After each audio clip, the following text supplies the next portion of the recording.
በዚህ የፋይናንስ ምርታ በኢትዮጵያ በሚለው የእሳት ዳር ወግ ወይም ፋየርሳይድ ቻት ቼር እንዲያደርጉ ወይም ሞዴሬት እንዲያደርጉ ክቡር ዶክተር ኢሳያስ ካሳ የኢትዮጵያ ልማት ባንክ ፕሬዝዳንትን ወደ መድረክ ይጋብዝና በእሳት ዳር ወግ ቆይታ የሚያደርጉንን የኢፌዴሪ ጠቅላይ ሚኒስትር ክቡር ዶክተር አብይ አህመድ እሳቸውም አብረው ስለተነሱ በክብር ተቀበሉልን።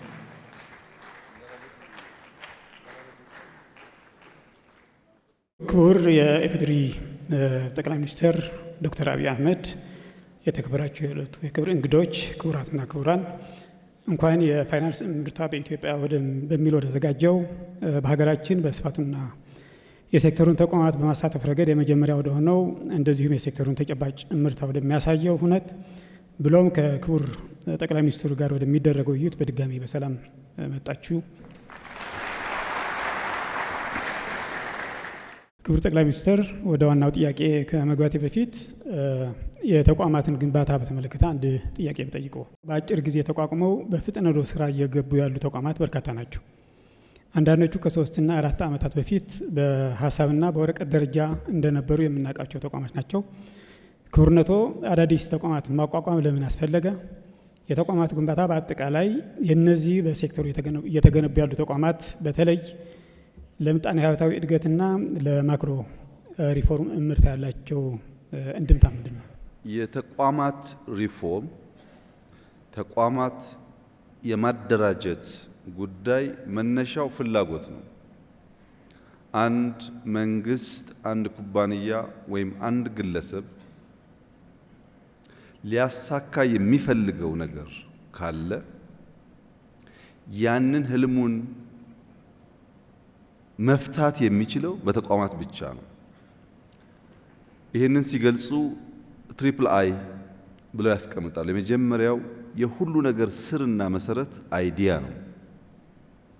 አይዲያ ማረፊያ ተሸካሚ ይፈልጋል።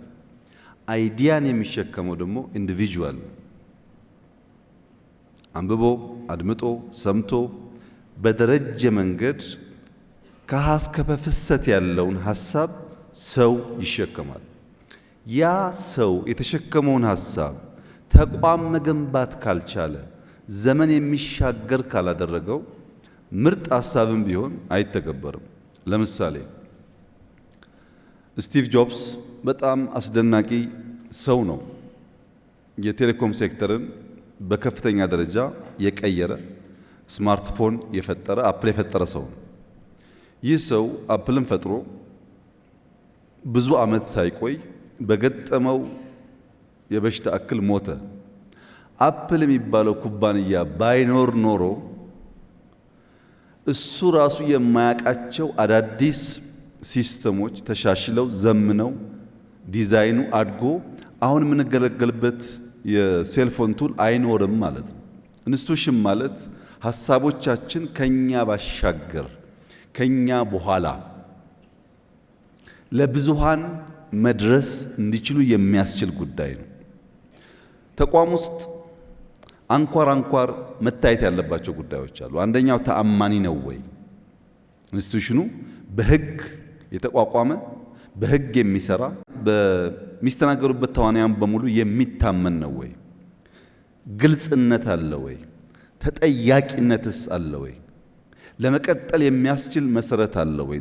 ቦክስ መሆኑ ብቻ ሳይሆን ያ ቦክስ ክላሪቲ ያለው ሆኖ የተደራጀ ከሆነ አንደኛ ሬዚሊየንት ይሆናል፣ አዳፕቲቭ ይሆናል። በቀጣይነት ራሱን እያስተማረ ራሱን እያሻሻለ ያ ሲጀመር ሐሳብ የተባለውን ነገር ብዙሃን ጋር እንዲደርስ ይችላል ማለት ነው። በእኛ ሁኔታ የፋይናንሻል ሴክተርን ለመለወጥ ሆም ግሮውን ሪፎርም አጀንዳ አንድን ስንጀምር ተቋሞቻችን አይተን ነበር። አንዳንዶች ተቋሞች አሉ፣ ነገር ግን ሪኢንጂነሪንግ ይፈልጋሉ። ተቋሞቹ አሉ፣ በፖሊሲ በስትራቴጂ በአመራር በአሰራር መዘመን አለባቸው። አንዳንዶች ተቋማት ደግሞ ሊኖሩን ሲገባ በሚያሳዝን ሁኔታ አልተፈጠሩም። ለምሳሌ የካፒታል ገበያን ብንወስድ ኢትዮጵያን የሚያክል በአፍሪካ ትልቅ ሀገር፣ ትልቅ ኢኮኖሚ የሚያንቀሳቅስ ሀገር እንዴት ሳይኖረው ቆየ? ሩቅ ሳንሄድ ለምን ከኬንያ መማር አቃተው? ለምን ከናይጄሪያ መማር አቃተው? ምን ሆነን ነበረ የሚል ጥያቄ ያስነሳል። በሌሎቹም ሶቨሬን ዌልዝም እንደዚሁ በጣም ኢምፖርታንት ተቋም ነው። ቅድም ተገለጸው አልነበረንም። እነዚህን ባሉን ተቋማት ሰክተን ሐሳባችንን ማስቀጠል ስለማንችል በአዲስ መልክ እንዲዋቀሩ ሆኗል። አዳዲስ ፊቶች፣ አዳዲስ አመራሮች፣ አዳዲስ አሰራሮች ይዘው መጥተዋል። የኢትዮጵያ ኢኮኖሚ እየዘመነ ባለበት መንገድ እንደዚህ ያሉ ተቋማት ካልተገነቡ በስተቀረ ሐሳቡ ተሻግሮ ትውልድ ላይ ኢምፓክት ሊያመጣ ስለማይችል የተቋም ግንባታ ያሉትን ማዘመን፣ የሚጎሉትን መሙላት፣ ዘመን በሚዋጁበት አግባብ መስራት እና ማዘጋጀት ህልም ካለው ማንኛውም ኩባንያ ሀገር የሚጠበቅ ተግባር ስለሆነ እኛም በዚያው መንገድ ነው ተቋማት ግንባታ ላይ አተኩረን የሰራ ነው። እዚህ የቀረበው ብቻ አይደለም። ሎ ኢንፎርስመንት ኤጀንሲስ ቢኬድ ልክ እንደዚሁ አስደናቂ አዳዲስ ተቋማትም የነበሩም አሉ። በአርቲፊሻል ኢንተለጀንስ፣ በሳይበር ሴኩሪቲ የተለያየ ቦታ ብንሄድ ለትውልድ እጅግ አስፈላጊ የሚባሉ ተቋማት እየፈጠርን ያሉትን ደግሞ እያዘመን የኢትዮጵያን ኢኮኖሚ፣ የኢትዮጵያን ፍላጎት፣ የኢትዮጵያን ሳይዝ እና 130 ሚሊዮን ህዝብ መሸከም የሚችል አውድ ለመፍጠር ካለን መሻት ነው ተቋማት ግንባታ ላይ ትኩረት ሰጥተን የምንሰራው። በጣም አመሰግናለሁ ክቡር ጠቅላይ ሚኒስትር። ሁለተኛ ጥያቄ እንደሚታወቀው የፋይናንስ ሴክተሩ ሪፎርም የማክሮ ሪፎርም አካል ነው። መንግስት የማክሮ ሪፎርሙን በአጠቃላይ የፋይናንሻል ሴክተሩን ደግሞ በተለየ ሁኔታ በጥልቀትና በማለት በዚህ ደረጃ በጥልቀትና በስፋት ሪፎርም ያደረገበት ማድረጉን የሚታወቅ ሆኖ ይህንን እንዲያደርግ ያስገደደው ገፊ ምክንያት ከዚህ ከሪፎርም በስተጀርባ ያለ አስተሳሰብና ከዚህ ጋር ተያይዞም አንደኛ ሪፎርሙ ያመጣው ፋይዳ፣ ሁለተኛ ደግሞ በተለይ ከአመራር ጋር የሰው ኃይልን ከመፍጠር አንጻር ማለት የአመራር ክህሎት ሙያ ክህሎት ከመፍጠር አንጻር ያመጣው ለውጡን በዚህ አጋጣሚ ቢገልጹልን። የኢትዮጵያ የማክሮ ኢኮኖሚ ስብራት ገጥሞታል። ያም ሊቀየር ይገባዋል ብለን ስንጀምር በማክሮ ኢኮኖሚ ውስጥ ዋና ዋና የሚታዩ ጉዳዮች አሉ። በተናጠል ሊፈቱ የሚገባቸው ግን ካልተሳሰሩ በቀር ጥቅል ስብራቱን የማያድኑ ማክሮ ስንል ለምሳሌ ኢንፍሌሽን ሊነሳ ይችላል። ኢንፍሌሽን ላይ ያለው ችግር ብዙ ተዋንያን ማሳተፍ አለበት። ከምርት ማብዛት ጀምሮ በዋጋ ተመን ውሳኔ ጭምር ኢንፍሌሽን አፌክት ሊደረግ ይችላል። ናሽናል ባንክ ወይም የገንዘብ ሚኒስቴር የሚያጥራቸውን ገንዘብ ከሚያገኙበት ቦታ እና ገንዘብ የሚያፈሱበት ልክም ኢንፍሌሽንን ሊጎዳው ይችላል። አንድ አንጓ ነው። ኢምፕሎይመንት ሁለተኛው በማክሮ ስብራት ውስጥ መታየት ያለበት አንጓ ነው። ኢምፕሎይመንት ጤናማ የሆነ ከሄደ ጉልበት አላግባብ ሳይከስር አምራች የሆነ ትውልድ በተገቢው እየሰራ ሀብት እያባዛ እንደሄደ የሚያሳይ ነው። ኢምፕሎይመንት ሊፈጠር የሚችለው ኩባንያዎች ሲፈጠሩ ነው። ኢምፕሎይመንት ሊፈጠር የሚችለው ሀሳብ ገንዘብ አግኝቶ ሰው መቅጠር ሲችል ነው። የተያያዘ ጉዳይ ነው፣ ለየብቻ የሚታይ አይደለም። የትሬድ ባላንስ ሀገራት ወደ ውጭ በመሸጥ የሚያገኙት ሀብትና ወደ ሀገር ውስጥ በማስገባት የሚያገኙት ሀብት መካከል ያለው ልዩነት በማክሮ ኢምባላንስ ውስጥ ሊታይ ይችላል። እነዚህ ጉዳዮች ሊታረቁ የሚችሉት ማክሮ ባልነው ስብራት ውስጥ አንድ ግን ደግሞ የአንበሳውን ድርሻ የሚወስደው የፋይናንሻል ሴክተር ነው። ፋይናንሻል ሴክተርን ሳታርቅ እነዚህን ጉዳዮች ልትፈታ አትችልም። ፋይናንሻል ሴክተሩ ለማክሮ ስብራቱ ከፍተኛ ድርሻ ነበረው። መልሰን ልናርቅ ስንፈልግም ፋይናንሻል ሴክተሩን እያንዳንዷን በተን ፈትሸን መግራት ካልቻልን በስተቀር ያ የምንለውን ስብራት ልንቀርፍ አንችልም። ለምሳሌ አንዱ በፋይናንሻል ሴክተር ያለው ችግር ጥራት ያለው ሰርቪስ ነው። አንተም እንደምታውቀው ሁላችሁም እንደምታውቁት ደሞዝ ወስጄ ለእናቴ 100 ብር ለመላክ ብፈልግ መጀመሪያ መደወል አለብኝ ባንክ ቤት ሂጂ ብዬ። ከዛ ባንክ ቤት መሰለፍ አለብኝ። 100 ብር እኮ ነው። ሰልፍ ወረፋ ከበዛ ደግሞ ከሰዓት ና ልባል እችላለሁ። ከሰዓት ደግሞ ተመልሼ ካስገባው በኋላ ፋክስ ተበላሸ ሊባል ይችላል። ከሁለት ቀን በኋላ ደውዬ ደረሰሽ ማለት አለብኝ። ለ100 ብር ጊዜውና ገንዘቡ ኤፊሽንት አይደለም፣ ጥራት ያለው ሰርቪስ አይደለም የሚሰጠው። አሁን ግን አንድ ሰው ኢትዮጵያ ውስጥ ብቻ ሳይሆን ከኢትዮጵያ ውጭ ያለ አንድ ወዳጅ የኔን የኤሌክትሪክ ቢል መክፈል ቢፈልግ በቀላሉ መክፈል ይችላል። ያ ባለው ተቋም ባለው ሀብት ላይ ጥራትና ዘመናዊነት መላበስ በራሱ ኤፊሽንሲን ያሳድጋል። አንዱ ነው ይሄ። ሁለተኛው ኢትዮጵያም ውስጥ ሌሎችም ሀገራት የፋይናንሻል ፍላጎትና አቅርቦት አይመጣጠንም። የግል ኩባንያ ለመበደር የሚፈልገው ብዙ ሀብት ነው። ሀሳብ ያላቸው ኢንተርፕሪነርስ ገንዘብ ይፈልጋሉ። የፋይናንሻል አቅርቦቱ ግን በቂ አይደለም። ያንን ለማጥበብ አማራጭ የፋይናንስ ሶርሶች ማበጀት ይፈልጋል። ለዚህም ፋይናንሻል ሴክተሩ መታየት አለበት፣ መፈተሽ አለበት፣ መዘመን አለበት። አውቶሜሽን አስፈላጊ የሚሆንበት ዋናው ምክንያት ፕላትፎርም መፈጠሩ ብቻ አይደለም። ፋክስ 100 ብር ስልክ ስለሚያዘገየኝ አሁን በስልክ ላርግ ብዬ በስልክ ስልክ ደግሞ 190 ሆኖ የሚደርስ ከሆነ ችግር ነው። የላኩት 100 ሆኖ እንዲደርስ ያ ፕላትፎርም ሴፍ መሆን አለበት። ያን የሚያረጋግጥ ተቋም ደግሞ ያስፈልጋል ማለት ነው።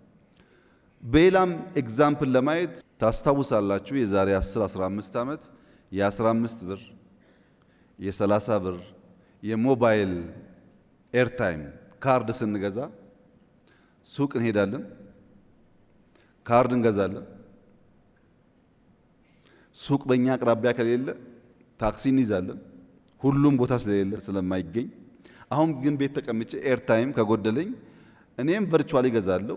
እኔ ገንዘብ ባይኖረኝ አንተም ልትገዛልኝ ትችላለህ። ይሄ ምን ማለት ነው? አንድ ሲኒየር ሰው በአቅራቢያው ልጆች ባይኖሩ፣ አጋዥ ሰው ባይኖረው፣ የሱ ልጅ ካለበት ሀገር ከኬንያ ኤርታይም ሞልቶለት ቨርቹዋሊ ፒዛ ቢያዘለት በዴሊቨሪ ቤቱ ቢመጣ ያ ሲኒየር ሰው አጋዥ ሳይኖረው ቁርስ ምሳውን በላ ማለት ነው። ይህንን ጉዳይ ማሳካት የምንችለው ፋይናንሻል ሴክተሩ የእያንዳንዱን ሰው ፍላጎት ተረድቶ መፍታት ሲችል ነው። በማክሮ ሌላ ያየነው ጉዳይ ዕዳ ነው። ሀገራዊ ዕዳ። ኢትዮጵያ ኳሊቲ ግሮዝ አልነበራትም። ኢትዮጵያ ውስጥ የነበረው እድገት ኮመርሻል ሎን ከውጭ በማምጣት ያንን ኢንፍሎ ያደረገን ካፒታል በማስላት የነበረ እድገት እንጂ የሰው ህይወት፣ የሰው መንደር፣ የሰው ኔበርሁድ በሚቀይር አግባብ አልነበረም። ዕዳ ነበረብን። ያ ዕዳ ደግሞ አስቸጋሪ የሚያደርገው ለምሳሌ ዩሮ ቦንድ ብንወስድ 1 ቢሊዮን የሚጠጋ ዩሮ ለኢትዮጵያ አበድረዋል። ገንዘባቸውን ሳይቀበሉ ቆይተው ባለፉት ጥቂት ዓመታት እንደሰማችሁት አንድ ጊዜ ያን 1 ቢሊዮን ክፈሉን አሉ። በአንድ በኩል ሪዘርቭ የለም ተመናምኗል፣ በሌላ በኩል ኤክስፖርት ደካማ ነው። ሳናስተውል ያመጣነው ሀብት ምን ላይ እንደዋለ ማናቀው ሀብት ደግሞ ዕዳ ክፈሉ ተብለናል። ይሄን አጣብቂ ለመፍታት የዕዳ ሪስትራክቸር የምንለው ከፋይናንሻል ሴክተር ሪፎርም ተለይቶ ሊታይ አይችልም። እዛ ውስጥ ነው ንግድ ባንክ በከፍተኛ ዕዳ ወገቡ ጎብጦ የኢትዮጵያ ፋይናንሻል ሴክተር ሊወድቅ ይችላል የተባለው። ያ ዕዳ በውጭ ብቻ ሳይሆን በሀገር ውስጥ ደግሞ ብንመለከት ለምሳሌ የኢትዮጵያ መብራት ኃይል ከሪፎርሙ በፊት 99% የኢትዮጵያ መብራት ኃይል ዕዳ ነበር። 99% መሸጥ እንኳን አንችልም። ስለ ትርፉ ተውት። 99% ኩባንያው ዕዳ ነበር። ሜቴክን ውሰዱ። አብዛኛው የመንግስት የሚባሉ ኩባንያዎች አላግባብ ብር በቦንድ በምናም ሰበብ የተሰጣቸው ብራቸውን በተገቢ ስለማይጠቀሙ እነሱ በዕዳ ተዘፍቀዋል። ዕዳ መክፈል አይችሉም። ስራ ደግሞ አይሰራም። እነዚህን ጉዳዮች ሶልቭ ለማድረግ የፋይናንሻል ሴክተር አቴንሽን ይፈልጋል። ተንቀሳቃሽ ሀብት ያላቸው ሰዎች፣ ሀሳብ ያላቸው ሰዎች በኢትዮጵያ ስርዓት ውስጥ ገንዘብ መበደር አይችሉም። የኢትዮጵያ የፋይናንሻል ስርዓት አንድ ሰው ተንቀሳቃሽ ሀብት ቢኖረው ያንን እንደ ኮላተራል ወስዶ አያበድረውም። ብር ስላጣ ብቻ ያ ሰው ሀሳቡ ይመክናል። መቅጠር ሲገባው የሚቀጠር ሰው እያለ የሚቀጥር ሀሳብ እያለ በገንዘብ ምክንያት ኤምፕሎይመንት የወረደ ይሆናል። የተሳሰሩ ጉዳዮች ናቸው ማለት ነው። ዶላር የፕራይቬት ባንኮች ከሰበሰቡ በኋላ ለናሽናል ባንክ ያን ዶላር መስጠት ግዴታ ስላለባቸው አንጠቀምበትም በሚል እንዝላል መሆን ብቻ ሳይሆን ኢሌጋል የሆነ ስርዓት እንዲከተሉ ያደርጋቸዋል። ይሄ ሲሰናሰል የፋይናንሻል ሴክተሩ እያንዳንዱ በተን በማክሮ ሌቨል ባለ ችግር ታይቶ ካልተፈታ በስተቀር ኤኒ ሾክ፣ ለምሳሌ ኮሮና ሊሆን ይችላል፣ ድርቅ ሊሆን ይችላል፣ ጦርነት ሊሆን ይችላል። ኤኒ ሾክ መጥቶ ኢኮኖሚውን ሲያናጋ ያ ኢኮኖሚ እነዛን ችግር ተቋቁሞ ሀገርና ሕዝብ ሊያሻግር አይቻለውም። በዚያ ምክንያት ነው የፋይናንሻል ሴክተርን ማረቅ ማስተካከል የማክሮ ስብራትን ከመፍታት አንጻር ከፍተኛ ድርሻ ስላለው የተለየ ግምት ሰጥተን የሰራ ነው። ሪፎርሙ አመራርና ፕሮፌሽናሊዝምን ከማሳደግ አንጻር ያለው ሚና በተወሰነ መልኩ እንግዲህ ማንኛውም ተግባራዊ ስራ ሰው ይፈጥራል። ማንኛውም አንድ ሰው እንዴት ሳይክል እንደሚነዳ 15 ሰዓት ብናስተምረው 5 ደቂቃ ሳይክል መንዳት አይችልም። 15 ሰዓት ካስተማርነው በኋላ ምናልባት 5 ሰዓት ደግፈን ማለማመድ ይኖርብናል። ሳይክሉን በተሟላ መንገድ ባላንስ ጠብቆ መንዳት እንዲችል። ወደኛ ሲመጣ እያንዳንዱ ቀን ትምህርት ነው። እያንዳንዱ ፈተና ለትምህርት ግብዓት ነው። እያንዳንዱ ዓለም ላይ የምናያቸው እንቅስቃሴዎች እንደ እድል ወስደው ተምረው የሚያድጉበት ነው። በእርግጠኝነት ማንሳት የሚችለው ሪፎርሙን ስንጀምር የነበሩ ከነበራቸው እውቀት በብዙ አድገዋል። ያልነበሩና አዲስ የመጡ ደግሞ ኢትዮጵያ ተስፋ እንዳላት፣ ኢትዮጵያ መሪዎች እንዳላት የሚያመላክት ነው። ይህ ማለት ግን አብቅተን ጨርሰናል ማለት አይደለም። ገና ብዙ የምንማራቸው ጉዳዮች ሊኖሩ ይችላሉ። ሂደቱ ግን ሰው ፈጥሯል። በየአንጓው እየፈተሽክ ብትሄድ እያንዳንዱ ፈተናና ቻሌንጅ ሰው ፈጥሯል። ለምሳሌ የገንዘብ ምንዛሪ ተመን ውሳኔ ለመወሰን 2 ዓመት 3 ዓመት በላይ ጭቅጭቆች፣ ንትርኮች፣ ውይይቶች በውስጣችን ነበሩ። ፊር ነበር። አልቲሜትሊ አውትካሙ ምን ኮንሲኩዌንስ ያመጣ ፊር ነበር። የገንዘብ ተመኑን ለመወሰን የተሳካላቸው ሀገራት ብቻ ሳይሆን ያልተሳካላቸው ሀገራትም እንማር ብለን የኛ ቲም ደቡብ ሱዳን ነበር፣ ናይጄሪያ ነበር፣ ግብጽ ነበር። ብዙ ሀገር ተመረናል። ከተሳካላቸው ብቻ አይደለም ፌል ካደረጉትም ጭምር። ያ ሂደት ኮንፊደንስ፣ ያ ሂደት ልምድ፣ ያ ሂደት እውቀት እንደፈጠረ ውጤቱ የሚናገር ይመስለኛል።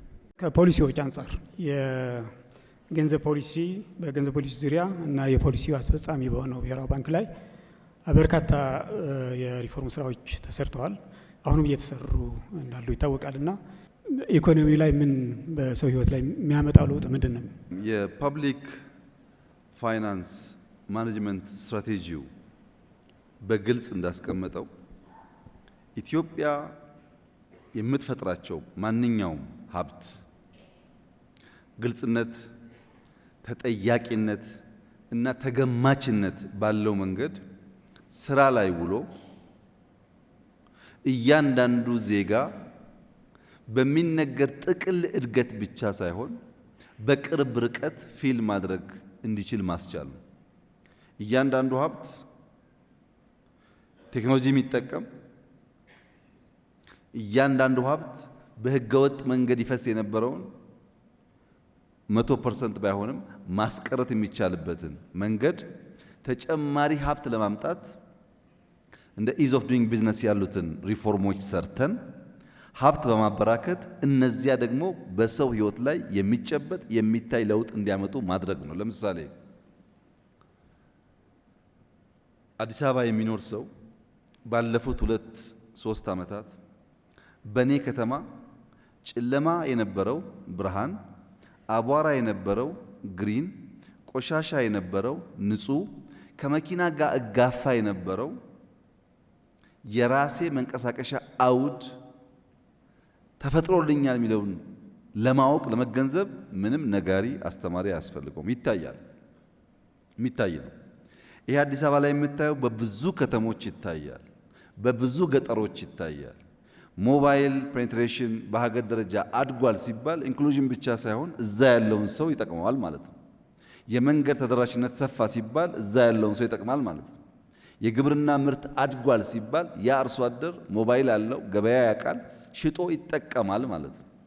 በሁሉም በሴክተር ሌቭልም በማክሮ ሌቭልም የመጡት አጠቃላይ ለውጦች በተለይም ደግሞ የፐብሊክ ፋይናንስ ማኔጅመንታችን በገቢና ወጪ አስተዳደር ላይ የምንከተለው አካሄድ ተደምሮ እያንዳንዱ ዜጋ በቅርብ ርቀት እያንዳንዱ ቤት ገባ እንኳን ባይባል በቅርብ ርቀት ሴንስ የሚያደርገው ውጤት እያመጣ ነው። ይሄን ለምሳሌ ለማንሳት ህዳሴ መውሰድ ይቻላል። ህዳሴን የኢትዮጵያ ሕዝብ ያጠናቀቀበት ሁኔታ በየትኛውም መስፈርትና መለኪያ ምቹ አልነበረም።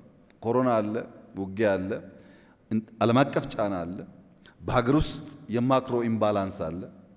በእነዚህ ሁሉ ችግር ውስጥ ሰዎች የዕለት ችግራቸውን ተሸክመው ለጋራ ለሆነው ነገር ጨክነው ያን የሚያክል በሳይዙም በሀብቱም ትልቅ የሆነ ነገር ማሳካት መቻል በቀላል የምናየው አይደለም። ለኔ ምን ጠቀመኝ ከሆነ ግን ቦሌ መንገድ ወክ ስታደርግ እኮ ብርሃን ነው።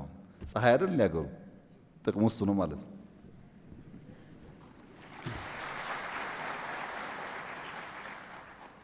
በታክስ ስርዓት፣ በታክስ አሰባሰብ፣ በበጀት አስተዳደር እንዲሁም ብድርን ከማስተዳደር አንጻር ብዙ ስራዎች ተሰርተዋል፣ ብዙ እርምጃዎችም ተወስደዋል።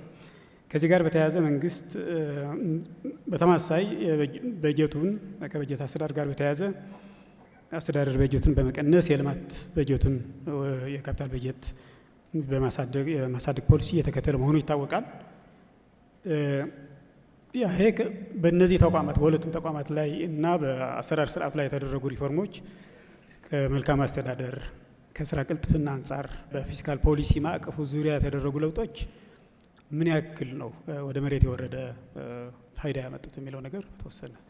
ፋይዳው ለምሳሌ ገቢዎችን ብንወስድ ኦቶሜት ማድረግ በመቻላቸው የታክስ ቤዝ ማስፋት በመቻላቸው ባለፉት 6 ወራት 709 ቢሊዮን ብር አስገባን ሲሉ ከለውጡ በፊት የነበረውን 6 ወር አይደለም 6 ዓመት ብንደምር የ6 ዓመት የኢትዮጵያ ገቢ 595 ቢሊዮን ነበር። ከ6 ዓመቱ ገቢ የ6 ወሩ ገቢ በ115 ቢሊዮን ብር ይበልጣል። በዚህ ዓመት ግባችን በክልሎች ፕላስ ኦር ማይነስ 1 ትሪሊየን በፌደራል ፕላስ ኦር ማይነስ 1.5 ትሪሊየን በድምሩ 2.5 ትሪሊየን ብር ማስገባት ብንችል ወጪያችን ለመሸፈን ከሚያግዘው ድጋፍ በተጨማሪ በኢትዮጵያ ታክስ ቱ ጂዲፒ ሬሾ ያለውን ውስንነት ያሻሽለዋል። ይሄ የመጣው በተቋም ሪፎርም ነው። ናሽናል ባንክን የወሰን እንደሆነ ናሽናል ባንክ ቅድም ባነሳሁት የፋይናንሻል ሴክተር ውስጥ በጣም ቁልፍ ተቋም ነው። ይሄ ቁልፍ ተቋም ግን ነፃ መሆን አለበት። ነፃ ሲባል በራሱ ፖሊሲ፣ በራሱ ስትራቴጂ፣ በገበያና በፋይናንስ ሴክተሩ ሕግ የሚተዳደር መሆን አለበት። በሰው ኃይሉ ጠንካራ መሆን አለበት። ለምን? አንደኛ ከሱ የምንፈልገው የሬጉሌሽንና የኦቨርሳይት አቅም ነው። ባንኮች በጣም ኢኖቬቲቭ የሆኑ ሰዎች ስብስብ ነው ባንክ የሚፈጥሩት። እነሱን ሬጉሌት የሚያደርግ አቅም እንደ ሀገር ካልተፈጠረ ባንኮች ይሆናሉ ማለት ነው። እና ተቋሙ መጠናከር ይፈልጋል። የኦቨርሳይት አቅም ያስፈልገዋል። ያንን በሚያደርግበት ሰዓት ለምሳሌ ቅድም ያነሳሁትን ኢንፍሌሽን ውሰድ። ኢንፍሌሽን ስንዴ ማምረት የራሱ የሆነ ጥቅም አለው ለመቀነስ። የገበያ ትስስር የራሱ የሆነ ትስስር አለው። ግን በናሽናል ባንክ ብቻ በነሱ ዕውቀትና በነሱ ውሳኔ ኢንፍሌሽን ኢምፓክት ከሚያደርጉ ነገሮች አንዱ የወለድ ምጣኔ ነው። አንድ ሰው 100 ብር ባንክ ቤት አስቀምጦ በአመት የሚያገኘው ወለድ 10 ብር ሆኖ አጠቃላይ ኢንፍሌሽኑ 15 ቢሆን በየአመቱ 5 ብር እንደሚያጣ እያወቀ ነው የሚያስቀምጠው ማለት ነው። 5 ብር እያጣ ብር ሰው ስለማያስቀምጥ ናሽናል ባንክ መስራት ያለበት የኢንፍሌሽን ሬት ከወለድ ሬት ያነሰ መሆኑን ማረጋገጥ ነው። ሰዎች ደፍረው ገንዘባቸውን ወደ ማርኬት እንዲያመጡ ማለት ነው፣ ወደ ሴቪንግ እንዲያመጡ፣ ለኢንቨስትመንት አስቻይ ነገር እንዲፈጥሩ ያም ማድረግ አለበት። ይሄንን ሲሰራ ነው ኢንፍሌሽንም ይቀንሳል፣ የኢንቨስትመንት አቅማችንም ያድጋል። የፋይናንሻል ሲስተሙ ስታቢሊቲ የሚረጋገጠው ጠንካራ ሬጉሌት የሚያደርግ ኢንስቲትዩሽን ካለ ብቻ ነው። ይሄ ብቻ ግን አይደለም።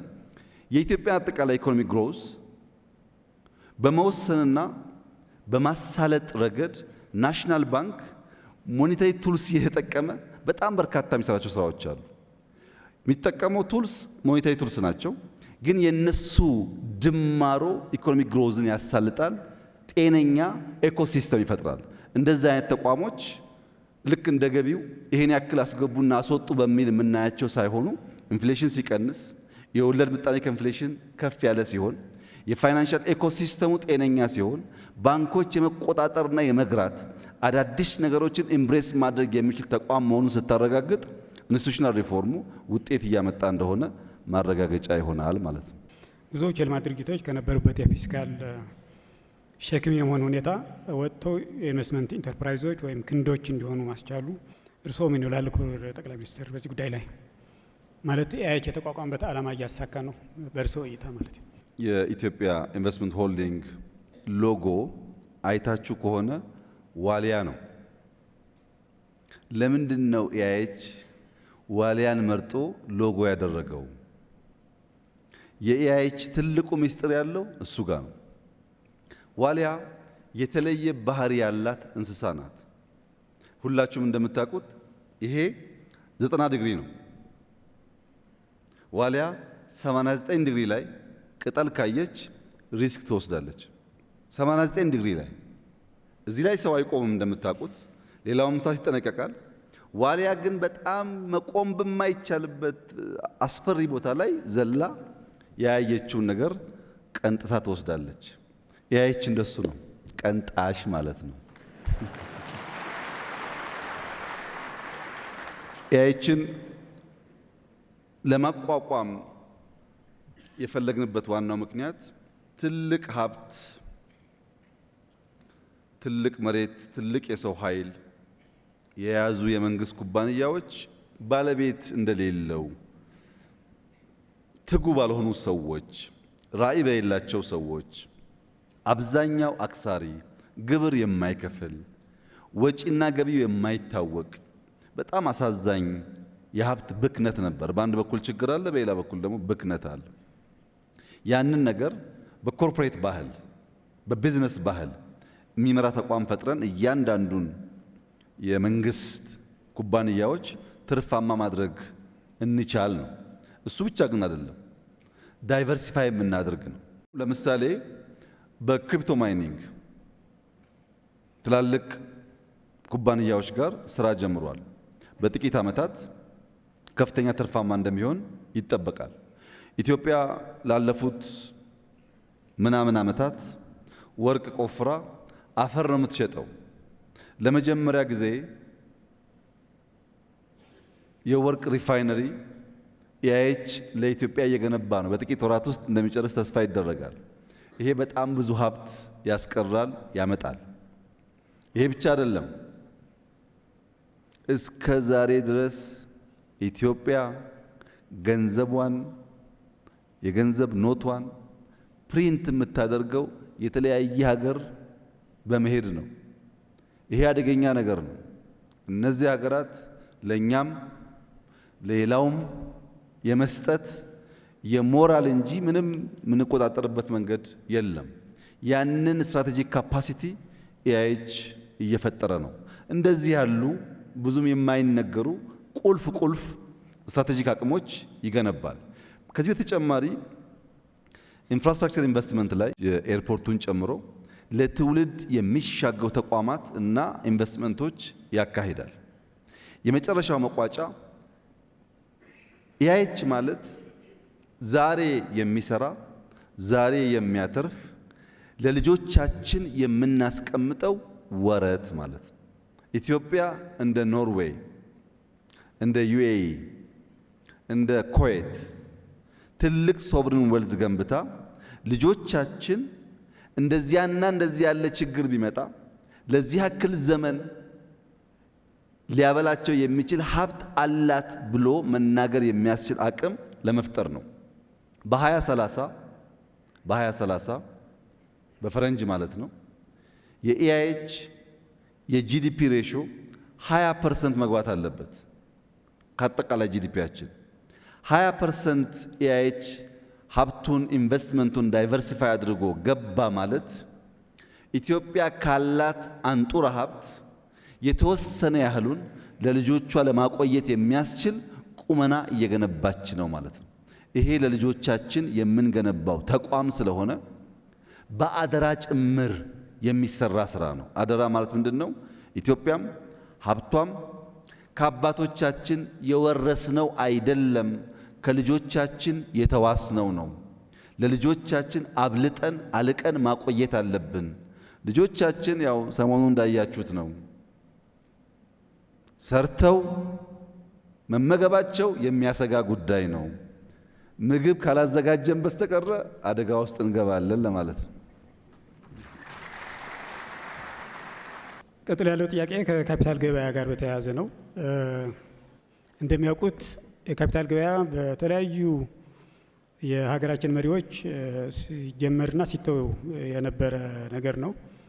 ካፒታል ገበያ የተጀመረው በአፄ ምኒልክ ጊዜ ነው። በእርግጥ ወደ ሀገራችን የካፒታል ገበያ ቢያስገቡም በተለያየ ዓለማት በፈረንሳይ፣ ቤልጂየም እና አሜሪካ ኢንቨስት ያደርጉ ነበር አፄ ምኒልክ በካፒታል ገበያ ማለት ነው።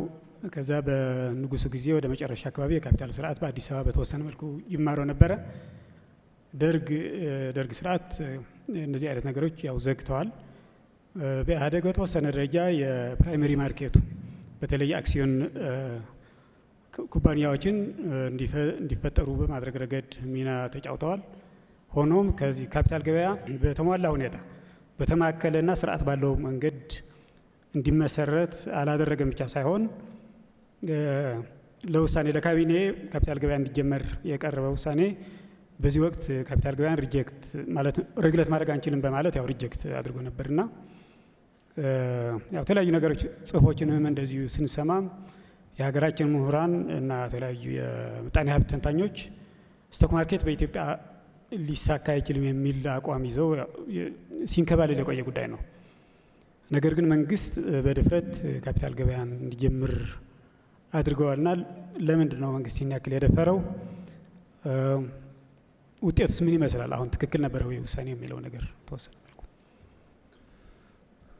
ኢትዮጵያ ውስጥ የመንግስት የስራ ኃላፊዎች፣ ምሁራን፣ የኩባንያ ኦነሮች እና ኩባንያ የሚያስተዳድሩ ሰዎች ወይም በጥቅሉ የሁላችን የወል የሆነ አንድ ባህል አለ።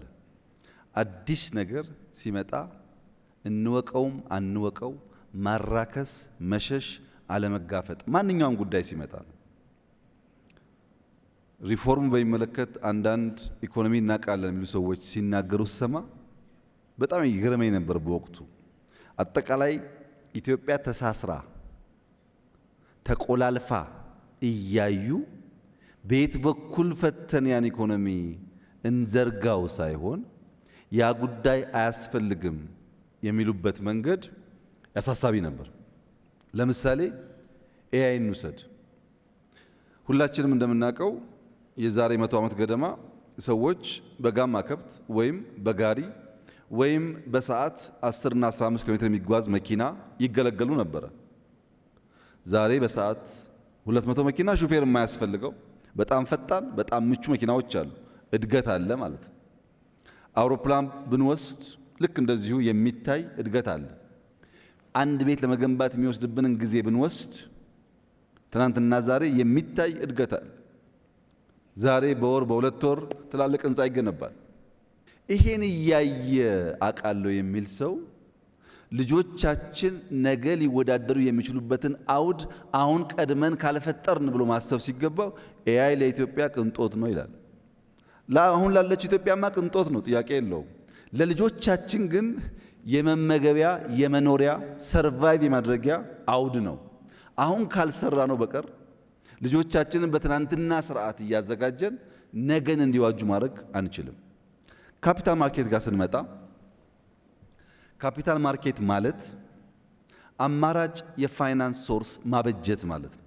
ለምሳሌ መኪና የሚነገድበት ቦታ አለ። እኔ ገንዘብ አለኝ፣ ሄጄ ብር ከፍዬ ወረቀት ሰጥቼ መኪና ወስዳለሁ። ይሄ የሚታወቅ ገበያ ነው። ሽንኩርትም ልብስም እንደዚሁ። ራሱ ገንዘብ ግን ገበያ ላይ የሚመጣበት አውድ አልነበረም። ገንዘብ እንደ መኪና፣ ገንዘብ እንደ ልብስ ገበያ ላይ ውሎ ገንዘብ ፈላጊ ሰዎች ሊገዙ የሚችሉበትን ነገር የሚያመቻች ነገር ኢትዮጵያ ውስጥ አልነበረም። ምን ማለት ነው?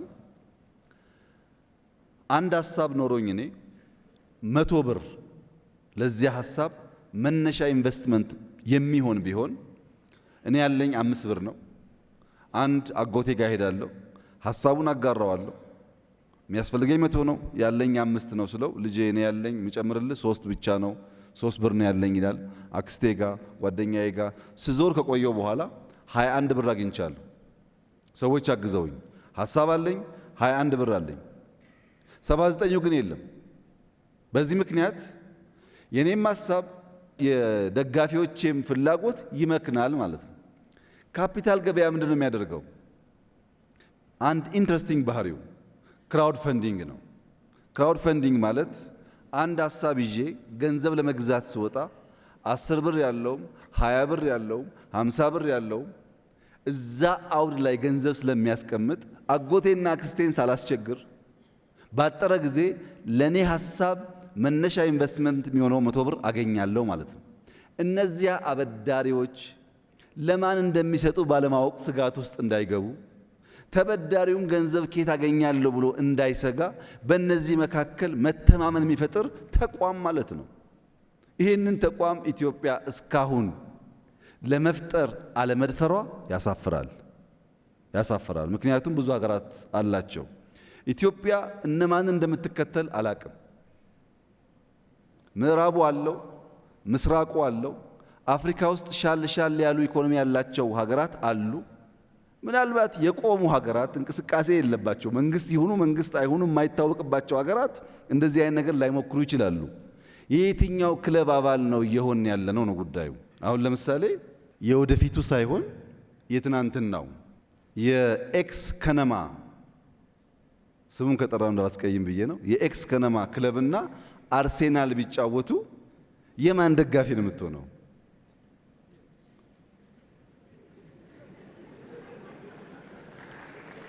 እና በእኛ ሁኔታ ካፒታል ማርኬት በጣም የዘገየ ጉዳይ ነው።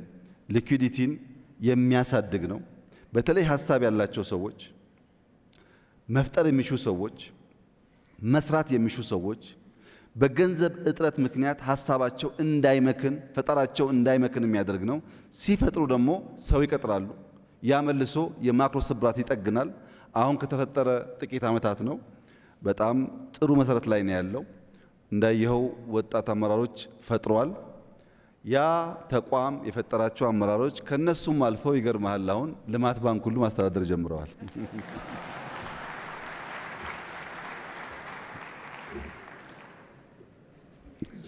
በጣም አመሰግናለሁ። 3-4 ጥያቄዎች እንቀበላለን ለክቡር ጠቅላይ ሚኒስትር የሚቀርቡ። ስሜ ናትናኤል አብርሃም ይባላል። እዚህ ስለተገኘው በደም እጅግ በጣም አመሰግናለሁ። ጥሩ ፕሬዘንቴሽን ነበር። የኔ ጥያቄ ከአንድ ጨዋታ ነው የሚጀምረውና አንድ አጎቴ የነገረኝ ታሪክ ነው። አንድ ሰውዬ ከአንድ ሀገር ወደ አንድ ሀገር መጓዝ ይፈልግና ይመሽበታል። ሲመሽበት አንድ ባለሀብት ቤት ይሄድና ማደሪያ ይጠይቃቸዋል። ማደሪያውን ሲጠይቃቸው ጥበቃው ይመጣና አላቅህም እኮ እንዴት አሳድረሃለሁ ይለዋል። ሰውየውም በቃ ይመሽበትና ተናዶ ወደ ሀገሩ መግባት ስላለበት ያው መንገዱን ይቀጥላል። ከዛ እስቲ ደግሞ ትንሽ ሻል ያለ ቤት ያይና እስቲ ልጠይቃቸው፣ ያው እዚህ መንገድ ላይ ማደር አልችልም፣ ስለዛ ወደዛኛው ሀገር የሚያሻግረኝን እንዴት አድሬ የሚሄድበትን ብሎ አንድ ባለሀብት ቤት ከነገና ሲጠይቃቸው ውይ አናቅህም እኮ አንተ ምንድነው ምናሳይደርሃለሁ ምንም ነገር አይታወቅም ይሉታል። ሰውየውም በጣም እየተናደደ የሆነ መንገዱን ሲቀጥል አንድ ዶሳሳ ጎጆ ቤት ያያል። እዛ ጎጆ ቤት እስቲ እነዚህ ስለራሳቸውም እንኳን የሚያድሩበት የላቸውም፣ እኔን እንኳን አያሳድሩኝም፣ ግን ለማንኛው መንገድ ላይ ከማደር ያሳድሩኝ ይላቸዋል። ሰውየውም እሺ ማደሪያ ያለው ምንም እንደምታየው ትንሽ ደሳሳ ጎጆና አንድ ላም ነው ያለን፣ ማስደሪያውን እንሰጣለን ብሎ አንድ ላምም ስላለን ከሷ ላይ ያለችንን ወተት እንሰጣለን ይሉታል። እሱም ሰውየው ደስ ብሎት በጣም በቃ ያው ከችግሩ ስለሆነ በጠዋት አድሮ ከላሟ የሚያገኟትን ወተት ጠጥቶ አድሮ በነጋቷ አመስግኖ መንገድ ይጀምራል። ልክ ሀገሩ ሲገባ ሰውየው ላደረጉለት ውለታ ያስብና አንድ አዋቂ ሰው ጋር ይሄዳል። አዋቂውንም ሰውዬ እንደዚህ ከአንድ ሀገር ወደ አንድ ሀገር ሲሄድ ያሳደሩኝና የጠቀሙኝ የረዱኝ ሰዎች ስላሉ ምን ላድርግላቸው ይለዋል። ይሄም አዋቂ ሰውዬ ታሪኩን በደንብ ከተረዳ በኋላ ሄደ ላማቸውን ግደልባቸው ይለዋል። ሰውየው በጣም ይደነግጣል። ላማቸውን ከገደልኩባቸው እነዚህ ሰውዬ መኖሪያ የላቸውም ብሎ ያስባል። ከዛ 1-2 ቀን ከራሱ ጋር ያስብ ይቆይና ሄዶ ግን ይሄ ሰውዬ አዋቂ የተባለበት ምክንያት ስላለ ሄዶ በሁለተኛው ቀን ላማቸውን ሄዶ ይገልባቸዋል። እያዘነም ቢሆን ወደ ሀገሩ ይመለሳል። ከዛ ከሆነ ጊዜያት በኋላ ቆይቶ ይመለሳል። ሲያዩ ያቺ ትንሽ ደጋሳ ጎጆ የነበረችው አልማዋ ትልቅ የቤት ተሰርቶ ትልቅ የእርሻ ተሰርቶ ያያል። ሰውየው በጣም ይገረምና በሄደው ባለቤቱን አንኳኩቶ አንድ ከ2 ዓመት በፊት መጥቼ ነበር እዚህ ቤትና ደሳሳሳ ጎጆ ነበረች ብሎ ይጠይቃቸዋል የቤቱን ባለቤት አዎ ልክ አንተ እንደሄድ ከ2 ቀን በኋላ ላማችን ትሞትብናለች። እሷ ላማችን ስትሞትበት እኔም ወደ ስራ መሄድ ጀምራሉ። ያሉኝም ልጆች ሄደው ከተማ መሸጥ ጀምራሉ። እናትየውም በለቅሞ መስራት ትጀምራለች እና ያቺ ላም በመሞቷ ምክንያት ብዙ ነገር አብበን አድገናል ይለዋል። የእርሱ እይታ እኛም እንድናድግ የትኛዋን ላም ነው መግደል ያለብን? እንደ ተቋም እንደ ግለሰብ የትኛውን ላም እንግደል ብዬ ነው ጠይቀው። አመሰግናለሁ። በተሰጠኝ እድል በጣም አመሰግናለሁ። ኑራ መሐመድ እባላለሁ ከሳፋሪኮም ኤምፔሳ ነው። በተለያየ ጊዜ በተቋሞቹ በሚቀርቡት ፕሬዘንቴሽኖችም ባለውም ሪፎርም በኢትዮጵያዊነታችን ድንኮራ አድርጎናል። ኢትዮጵያ ተስፋ ያላትና ከፍታ ላይ ያለች እውነት ነው። ስታንዳርዳችን ራሱ እንደ ኢትዮጵያዊ ከፍ ማለቱን ከልቤ አምኜ ሁላችንም እንድንኮራ ያደርጋናልና እኛም ያለንበት ተቋም አንዱ የሪፎርሙ አካል ስለሆነ አሁን ላይ ሁሉም ነገር የተስተካከለና አንዳንድ ፖሊሲዎች አፈጻጸማቸው ስለሚዘገይ ነው እንጂ ኮምፕሌን የሚኖሩት አፈጻጸማቸውንም ባለው በተቋሙ አቅም በአሁኑ ሰዓት መፈጸም የሚቻልበት ደረጃ ላይ ስላለ በጊዜ አፈጻጸሙ ጊዜ ሳይፈጅ ቢሆን እኛም እንደ ተቋሙ ሰራተኞች ውጤታማ እንሆናለን ብዬ አስባለሁ። በጣም አመሰግናለሁ። ክቡር ፕራይም ሚኒስተር እድሉን ስላገኘው በጣም አመሰግናለሁ። ብሩታዊ ዳዊት አብዲ እባላለሁ ከወጋገን ካፒታል ኢንቨስትመንት ባንክ። ጥያቄ ስለ ዳያስፖራ ነው። ብዙ ዳያስፖራዎች ኢትዮጵያ ውስጥ ይኖራሉ። እዚህ ነው የሚሰሩት፣ የሚያገኙት በብር ነው ኦር በሪታየርመንት ፋንዳቸው የሚኖሩ ናቸው። እኔ አሁን ብዙ ጥያቄ አገኛለሁ። መቼ ነው የሚፈቀድልን ፋይናንሻል ሴክተር ውስጥ ፓርቲሲፔት እንድናደርግ የሚባል ጥያቄ በጣም እየተደጋገመ ይመጣል። እኔም ጠይቄያለሁና የተሰራ ነው ስለሚባል በጣም ብዙዎቹ they are really desperate to participate እና ይሄ ነገር መፍትሄ በቅርቡ የሚገኛል መልስ ለመስጠትም ትንሽ ያስቸግራል። እኔም እንደ ራሴን እንኳን እንደ ዳያስፖራ አልቆጥረውም፣ ምክንያቱም እዚህ ብዙ ቆይቻለሁ። ግን የምሰራበት መስሪያ ቤት እንኳን ሼር መግዛት አልችልም እና ይሄ መቼ ነው የሚፈቀድልን የሚለውን ጥያቄ አድሬስ ቢያደርጉልኝ I would thank you። በጣም አመሰግናለሁ የሀገራችን አመራሮች። በግሌ ክብር ይሰማኛል ከመካከላችሁ ስለቆምኩኝ። በረከት እባላለሁ የአስቱ ኢንጂነሪንግ 5ኛ ዓመት ሜካትሮኒክስ ኢንጂነሪንግ ተማሪ ነኝ። የመጀመሪያው ሲስተም ነው አሁን እየተሰራ ያለውና በተቻለ አቅም በጣም የሚያስደስት ነው። እኔ በግሌ ባየሁት የዚህኛውም የምማረበትም ኮርስ ሜካትሮኒክስ የዚህ ፊልድ ተጋሪ ስለሆነ ያለውን ፔኑንም ሁሉንም በግሌ አውቀዋለሁ። ግን እንዴት አይነት ሲስተም እየተሰራ እንደሆነ በጣም የሚያስደንቅ ነው።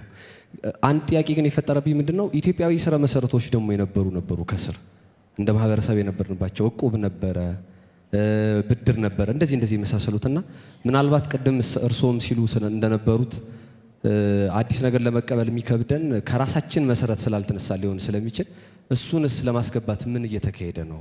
አንዱ ጥያቄ ነው። ሁለተኛ ደግሞ የዘመኔን የትውልዴን ድርሻ ምጋራው አንድም ስለሆንኩኝ እኔ ስለሆንኩኝ እንደ ልጆችስ ምን ማገዝ እንችላለን?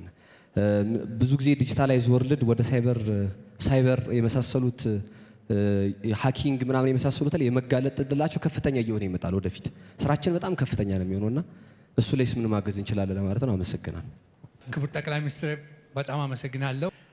ከሁለት ቀን በፊት ኒውዮርክ ታይምስ the world is in chaos what next የሚል ጥያቄ ጠይቆ ነበርና ላይክሊ ሲናሪዮስ ተብሎ አንድ 5 ነገሮች አስቀምጠዋል።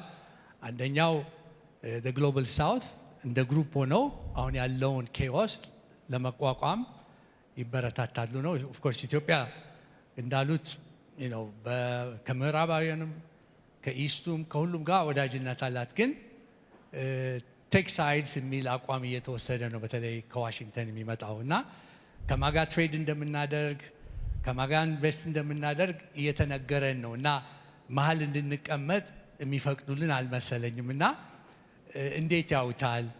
ትልቅ አገር ነን፣ ግን እነሱ ደግሞ ሱፐር ፓወር ናቸው እና ሳይድ ውሰዱ እያሉን ስለሆነ እንዴት ያውታል ነው። አጭር ጥያቄ ነችና ሰፋ አድርገው ቅድም ሜንሽን አድርገው ነበር። እችን ስጠይቅ ስለፈቀዱልኝ አመሰግናለሁ። ፍሳጽዮን አዲሱ እባላለሁ። ከአዲስ አበባ ሳይንስና ቴክኖሎጂ ኢኖቬሽን እና ኢንኩቤሽን ሴንተር ነው የመጣሁት። ስታርታፕ ኢንቨስትመንት ባንክ የሚባል ነገር ሀሳብ ሰምቻለሁ እና ይሄ ነገር ኢምፕሊሜንቴሽን ዋይዝ እንዴት ነው የሚለው ነገር አሁን ምን ያክል ጊዜ ይፈጀዋል እንትን ለማለት የሚለውን እና ሌላኛው ደግሞ በኤአይ ላይ ፎከስ የሚያደርግ ዩኒቨርሲቲ ተግባራዊ እንደሚደረግ ሰምተናል። ይሄ ነገር ግን እኔ የምጠይቀው ከእነዚህ ሃይ ስኩል እስከ 12ኛ ያሉ ተማሪዎችን ብቻ ናቸው ወይስ አሁን እኔ ለምሳሌ 3ኛ ዓመት የኤሌክትሪካል ኢንጂነሪንግ ተማሪ ነኝ እና እኛም ኮምፒውተር አድርገን ጆይን ማድረግ እንችላለን፣ እንደዛ አይነት ኦፖርቹኒቲ አለን ወይ የሚለው ነው። ከአዲስ አበባ ዩኒቨርሲቲ ሀብታሙ በቀለ እባላለሁ። ይህን እድል በማግኘቴ በጣም ደስተኛ ነኝ። ባለፈው የኢህአዴግ ጊዜ በፕራይቬታይዜሽን ለሀገር የፕራይቬት ሴክተሩ የሚመራው ኢኮኖሚ ለሀገር እድገት ከፍተኛ ተዋጽኦ ያደርጋል ተብሎ ስለታመነበት መንግስታዊ ድርጅቶች አስተዳደርና ፕራይቬታይዜሽን ኤጀንሲ የሚባል ተቋም ተቋቁሞ በተለይ ትርፋማ ያልሆኑትን የመንግስት ድርጅቶች ወደ ፕራይቬቱ ለማዞር እንቅስቃሴ ተደርጎ ነበረ። ከጊዜ በኋላ በሚያሳዝን ሁኔታ ምክንያቱን በግሌ ያልተረዳው ተቀልብሶ እንደሚታወቀው ጭራሽ ሌላ አዳዲስ የመንግስት ተቋማት ብለው እንደገና የፕራይቬት ሴክተሩን ማቀጨጭና መጋፋት ያዙ። ያን ነገር ዞሮ ዞሮ ወዴት መጣ? አሁን ያለው እኛ ጥሩ ነገር ይዞ መጣል ብለን ምናምነው መንግስት ሲመጣ ጫናና ሸክም በእዳ በኢንኤፊሽንሲ ጫናና ሸክም ሆኖ ለዚህ አብቅቶናል። ግማሹን የአሁኑን መንግስት ኢነርጂም በልቶታል። ከዚህ በላይ መስራት ይቻላል ብዬ ስለማስብ ማለት ነው። አሁን ምንድነው ከ2010 በኋላ ክቡር ጠቅላይ ሚኒስትር ስልጣን ከያዙ በኋላ በከፍተኛ ሁኔታ የፕራይቬት ሴክተሩ ላይ እምነት መጣል እንደሚገባ ታምኖበት በሚመስል መልኩ በተለያዩ መድረኮች የልማታዊ የመንግስት ድርጅቶችን አብሶ ትርፋማ ያልሆኑትን ወደ ግል እናዘዋውራለን በሚል መንፈስ ከፍተኛ እንቅስቃሴ ሲደረግ እንደነበረ ሁላችንም የምናስታውሰው ነው። ነገር ግን ከቅርብ ጊዜ በኋላ አውቃለሁ እኔ ዋን ዳይሜንሽን ላይ እችላለሁ። እዛ ቦታው ላይ ስትቀመጥ ብዙ መንገድ ላይ ብዙ የሆኑ ጫናዎች እንደሚመጡ ከብዙ አንግል ታይቶ ነው ውሳኔዎች እንደሚወሰኑ አውቃለሁ። ነገር ግን አሁንም መንግስት ይሄንን 41 ብቻ ሳይሆን የመስፋፋት በመንግስት ድርጅት ያሉትን እንደገና ለማስፋፋት በከፍተኛ ሁኔታ ታቅዶ እየተሰራ ነው። ልማት ካመጣ ተቃውሞ አይደለም። ነገር ግን የመንግስት ተቋማት በተደጋጋሚ በእኛ ሀገር ብቻ ሳይሆን በተለያዩ ሀገሮች ኢንክሉዲንግ ቻይና የመንግስት ተቋም የልማት ድርጅቶች ልማታቸውን እየጎተቱ እንደሆነ የሚያስረዱ ጽሁፎች እየወጡ ነው የሚገኙት። እኛም ሀገር ግን አሁን በሚባለው ደረጃ የተለያዩ ሴክተሮች ውስጥ እየገባ እናጠበዋለን የተባለው የመንግስትን የነፃ ኢኮኖሚ ተሳትፎ አያሰፋብንም ወይ? ከመጨረሻው ጥያቄ ለመነሳት በጣም ትክክለኛ ኮንሰርን ነው። የኢንቨስትመንት ተዋንያን ተገቢ ሚናቸውን እንዲጫወቱ አስቻይ ነገር መፍጠር የማይችል መንግስት ከሆነ ብልጽግና ማረጋገጥ አይቻልም። መመኘት ይቻላል፣ ማረጋገጥ አይቻልም። የፕራይቬት እና የመንግስት ሚና በመደመር መንግስት በግልጽ እንደተቀመጠው ማንበብ አለ በመጽሐፍ አላነበብክም። በነገራችን ላይ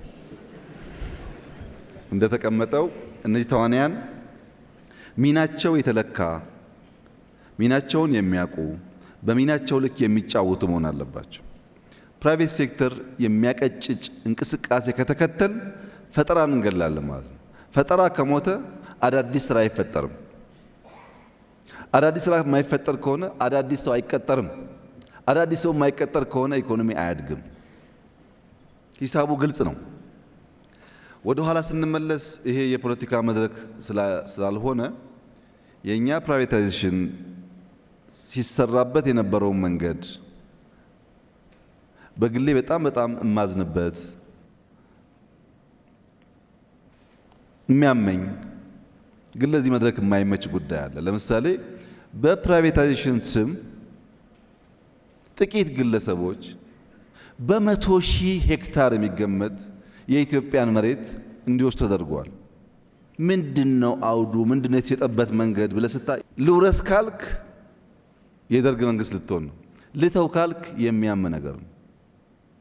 ይሄ ፕራይቬታይዜሽን የሚባለው ነገር የሆኑ ግለሰቦች ለመጥቀም የሚሰራ ስራ ነበር እንጂ ትርፋማ ያልሆኑ ተቋማትን ወደ ግል በመስጠት የግል ሴክተር ለማጠናከር አልነበረም። ምክንያቱም ፋይናንሻል ሴክተር 80+% የሚያበድሩት እኮ ለመንግስት ልማት ድርጅቶች ነው። 20% ማትሞላ ብድር ወስዶ ፕራይቬት ሴክተር ውጤታማ ስራ ሊሰራ አይችልም። አሁን ያሰጋህን ግን ስንመለከት ለምሳሌ ፈርቲላይዘር ማዳበሪያ ለኢትዮጵያ በጣም ወሳኝ ኮሞዲቲ ነው። በጣም ወሳኝ ማዳበሪያ፣ ነዳጅ አካባቢ፣ ኢነርጂ አካባቢ ያሉ ጉዳዮቻችን መልክ ያዙ ማለት ኢትዮጵያ ናሽናል ኢንተረስቶቿ ላይ መዝለል ትጀምራለች ማለት ነው። አሁን ወደ ኋላ ከሚይዟት ፖይንቶች አንዱ ማዳበሪያ ነው። ለምን ማዳበሪያ የሚያቀብሉ ሀገራት ጋር የሚያቀያይም ጉዳይ ውስጥ ከገባህና ለ6 ወር ማዳበሪያው ከዘገየ ችግር ነው። ይሄንን ማዳበሪያ 4-5 ዓመታት ሀገራት፣ ግለሰቦች ኢትዮጵያ ውስጥ ኢንቨስት እንዲያደርጉ ለምነናል። መጨረሻ ላይ የአፍሪካ ትልቁ ሀብታም የሆነው አሊኮ ዳንጎቴ ሲወስን ከወሰነበት መንገድ አንዱ የኢትዮጵያ መንግስት ከኔ ጋራ ሪስክ የሚጋራ ከሆነ ፐርሰንቴጁ ሊያንስ ይችላል፣ እሱ 50+ ሊሆን ይችላል። ግን ሪስክ የሚጋራ ከሆነ ብቻ ነው ኢንቨስት የማደርገው። አንደኛ ሪሞት ኤሪያ ነው፣ ሁለተኛ ገበያው አያስተማምንም። ቢሊየንስ ኦፍ ዶላር አምጥቼ እዳ እንዳልገባ ሲል እኛ ኤአይችን እንጠቀማለን። ይሄን ኢንቨስትመንት የምናደርገው ይሄ መንግስት አይደለም። በኮርፖሬት ህግ ልክ ቅድም ስቶክ ማርኬት እንዳልኩት መንግስት ያለውን ገንዘብ ኮንትሪቢዩት አድርጎ ፕራይቬት ሴክተርም አድርጎ በጋራ የሚሰራ ስራ ማለት ነው። ፓርትነሮቹ ጥቂት ቢሆኑም መስፋት አለባቸው። ወይም ክሪፕቶ ማይኒንግን ብንወስድ ክሪፕቶ ማይኒንግ ኢትዮጵያ ውስጥ 39 ገደማ ላይሰንሶች ሰጥተን ነበር ፕራይቬት ሴክተር ኢንከሬጅ ለማድረግ። ከኛ ክሊን ኤነርጂ ይወስዳሉ፣ እነሱ ደግሞ ስራቸው ይሰራሉ። እኛ ሳንድ ቦክስ ባልነው ፖሊሲ የማናቃቸው ጉዳዮች ሲኖሩ ቀድመን አይቻልም ከምንል ፈቅደን ተምረን ችግር እንዳለው ስንደርስበት ማድረቅ ይሻላል ባልነው መሰረት ላይሰንስ ሰጠን። ስናጠና የኔ ወንድም 200 ሜጋዋት ኢነርጂ ኢትዮጵያ ለአንድ ኩባንያ ከሰጠች ቴንስ ኦፍ ሚሊየንስ ኦፍ ዶላር ከኢነርጂ ዋጋው በላይ ታገኛለች። 1000 ሜጋዋት ኢነርጂ ለክሪፕቶ ማይኒንግ ኢትዮጵያ ስትሰጥ ሳይጋነን ከ300 እስከ 500 ሚሊዮን ዶላር በአመት ታገኛለች። ከ300 እስከ 500 ሚሊዮን ዶላር ያሳጣን ጉዳይ ምንድነው ካልክ አለማወቃችን ነው። ላይሰንሱን ቸበቸብ ነው፣ ስናጠናው ኪሳራው ብዙ ነው። አሁንሳ 100% ኢንቨስት አድርጌ በኤአይ ፋክትሪው በዴታ ሴንተሩ እና በኢነርጂው 100% ኢንቨስት አድርጌ ግን መንግስት ሪስክ ስላለው ሼር ያርገኝ 25 30 35% ወስዶ ከኔ ጋር ይስራ የሚል ኩባንያ ስናገኝ ኤአይችን እናስገባለን። ለምን? ያን እድል ሚስ ላለማድረግ። አዲስ አበባ ላይ የሪቨርሳይዱን ወክ አድርገህ እንደሆነ አላቅም፣ ግን በጣም ፊት ወጣት ስለሆንክ እንድታደርግ ኢንከሬጅ አደርግሃለሁ። አዲስ አበባ ሪቨርሳይድ ከጀመርን በኋላ በሪቨርሳይዱ ግራና ቀኝ ባሉ ቢዝነሶች፣ ሞሎች፣ ሬስቶራንቶች፣ ኮፊ ሾፖች ተደማምሮ 1.3 ትሪሊየን ገደማ ኢንቨስትመንት ከፕራይቬት ሴክተር መጥቷል። እንዴት መጣ መሰለ? አንተ ብር አለህ፣ አዲስ አበባ መሬት አለው። አዲስ አበባ 30%፣ አንተ 70%። ይሄ መንግስት አይደለም፣ ጆይንት ቬንቸር ነው። በመንግስትና በግሉ ሴክተር መካከል ሊኖር የሚገባ ትብብር ነው። በእንደዚህ የሚያብጡ አሉ። ሌላውስ ኢትዮ ቴሌኮም ለምሳሌ ብትወስድ 100+ ዓመት የቆየ ተቋም ነው። የሚወዳደር ካለም ይምጣ፣ አስገባን። ሳናስገባው 37 ሚሊዮን ነበር፣ ስናስገባውስ 90+ ሚሊዮን ገባን። ምን ተብለን ነበር? ኢትዮ ቴሌኮምን የሚያክል የ100 ዓመት ኩባንያ ሸጡት አይደለም? አልሸጥነውም፣ በኮምፒቲሽን አሳደግ ነው እንጂ። የኢትዮጵያ አየር መንገድ አሁን ኤርፖርት ጀምሯል። በቀደም ሰምተኝ ከሆነ ለሁሉም ዓለም ካፒታል ቦርደር የለውም፣ ገንዘብ ያለው ሰው ያፍስ ብለናል። ገንዘብ አላፈስም ካልክ ግን ስራውን አናቆመውም። እኛ እድል እንሰጣለን። ኢትዮ ቴሌኮም ተጨማሪ ላይሰንስ ብቻ ሳይሆን 40% 50% ግዙ ብለን ሁለት ያወተናል ጨረታ። ባወጣነው ጨረታ በሙሉ አቅም ሊሳተፍ የሚችል ሰው አልመጣም። አሁንም ግን ክፍት ነው። ለኢትዮጵያውያን ስቶክ ይሸጥ ብለን ኢትዮ ቴሌኮም የተወሰነ ፐርሰንቴጅ አወተናል። ውስን ሰው ነው የተሳተፈው።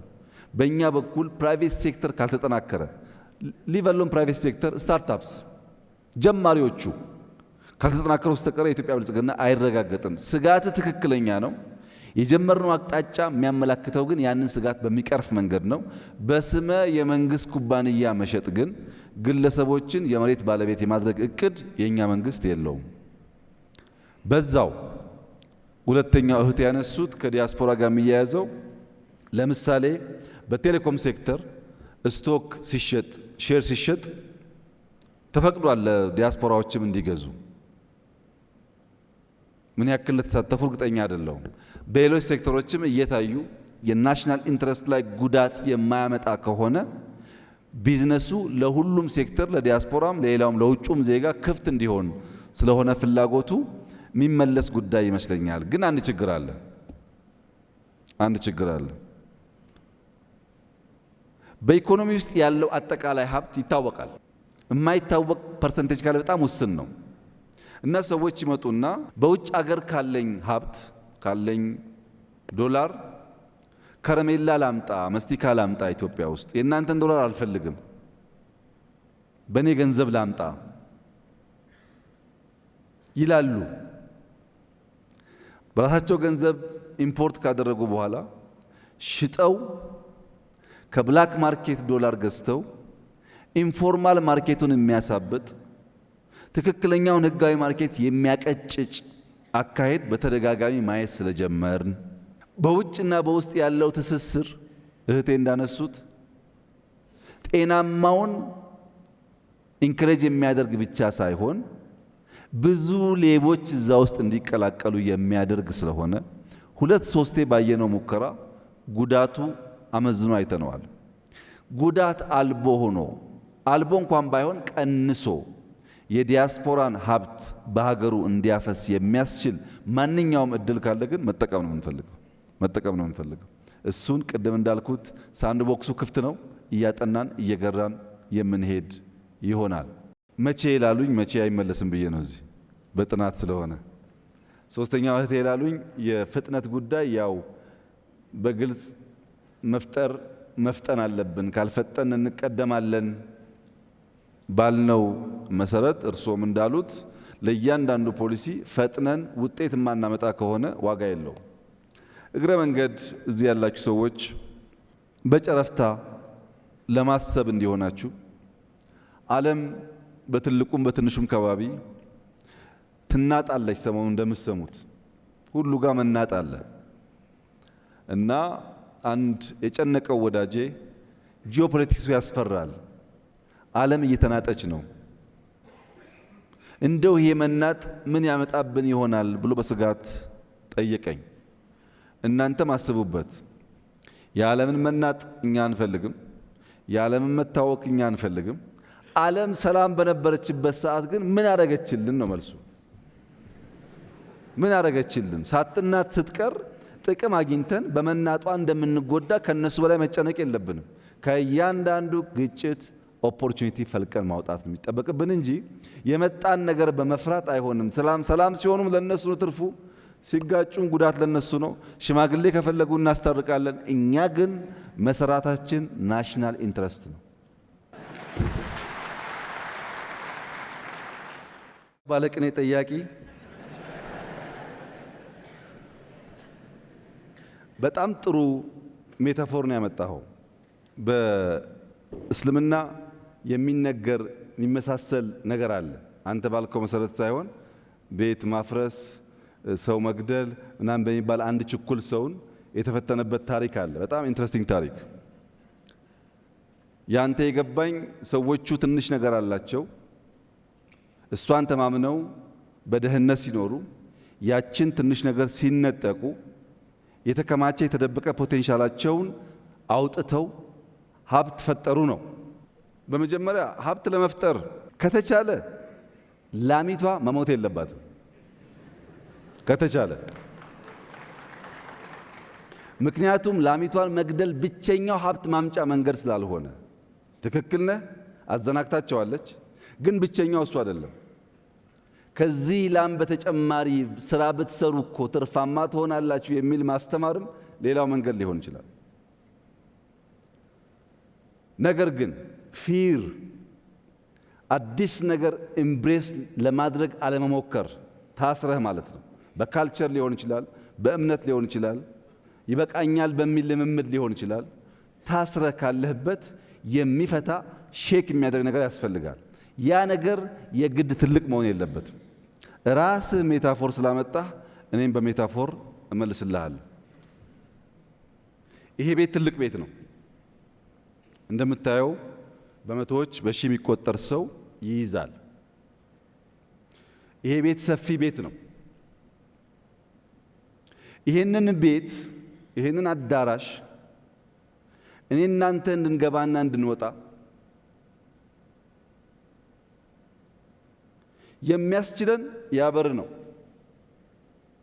የበሩ ሳይዝ እንደምታየው ከቤቱ ሳይዝ በጣም ያንሳል።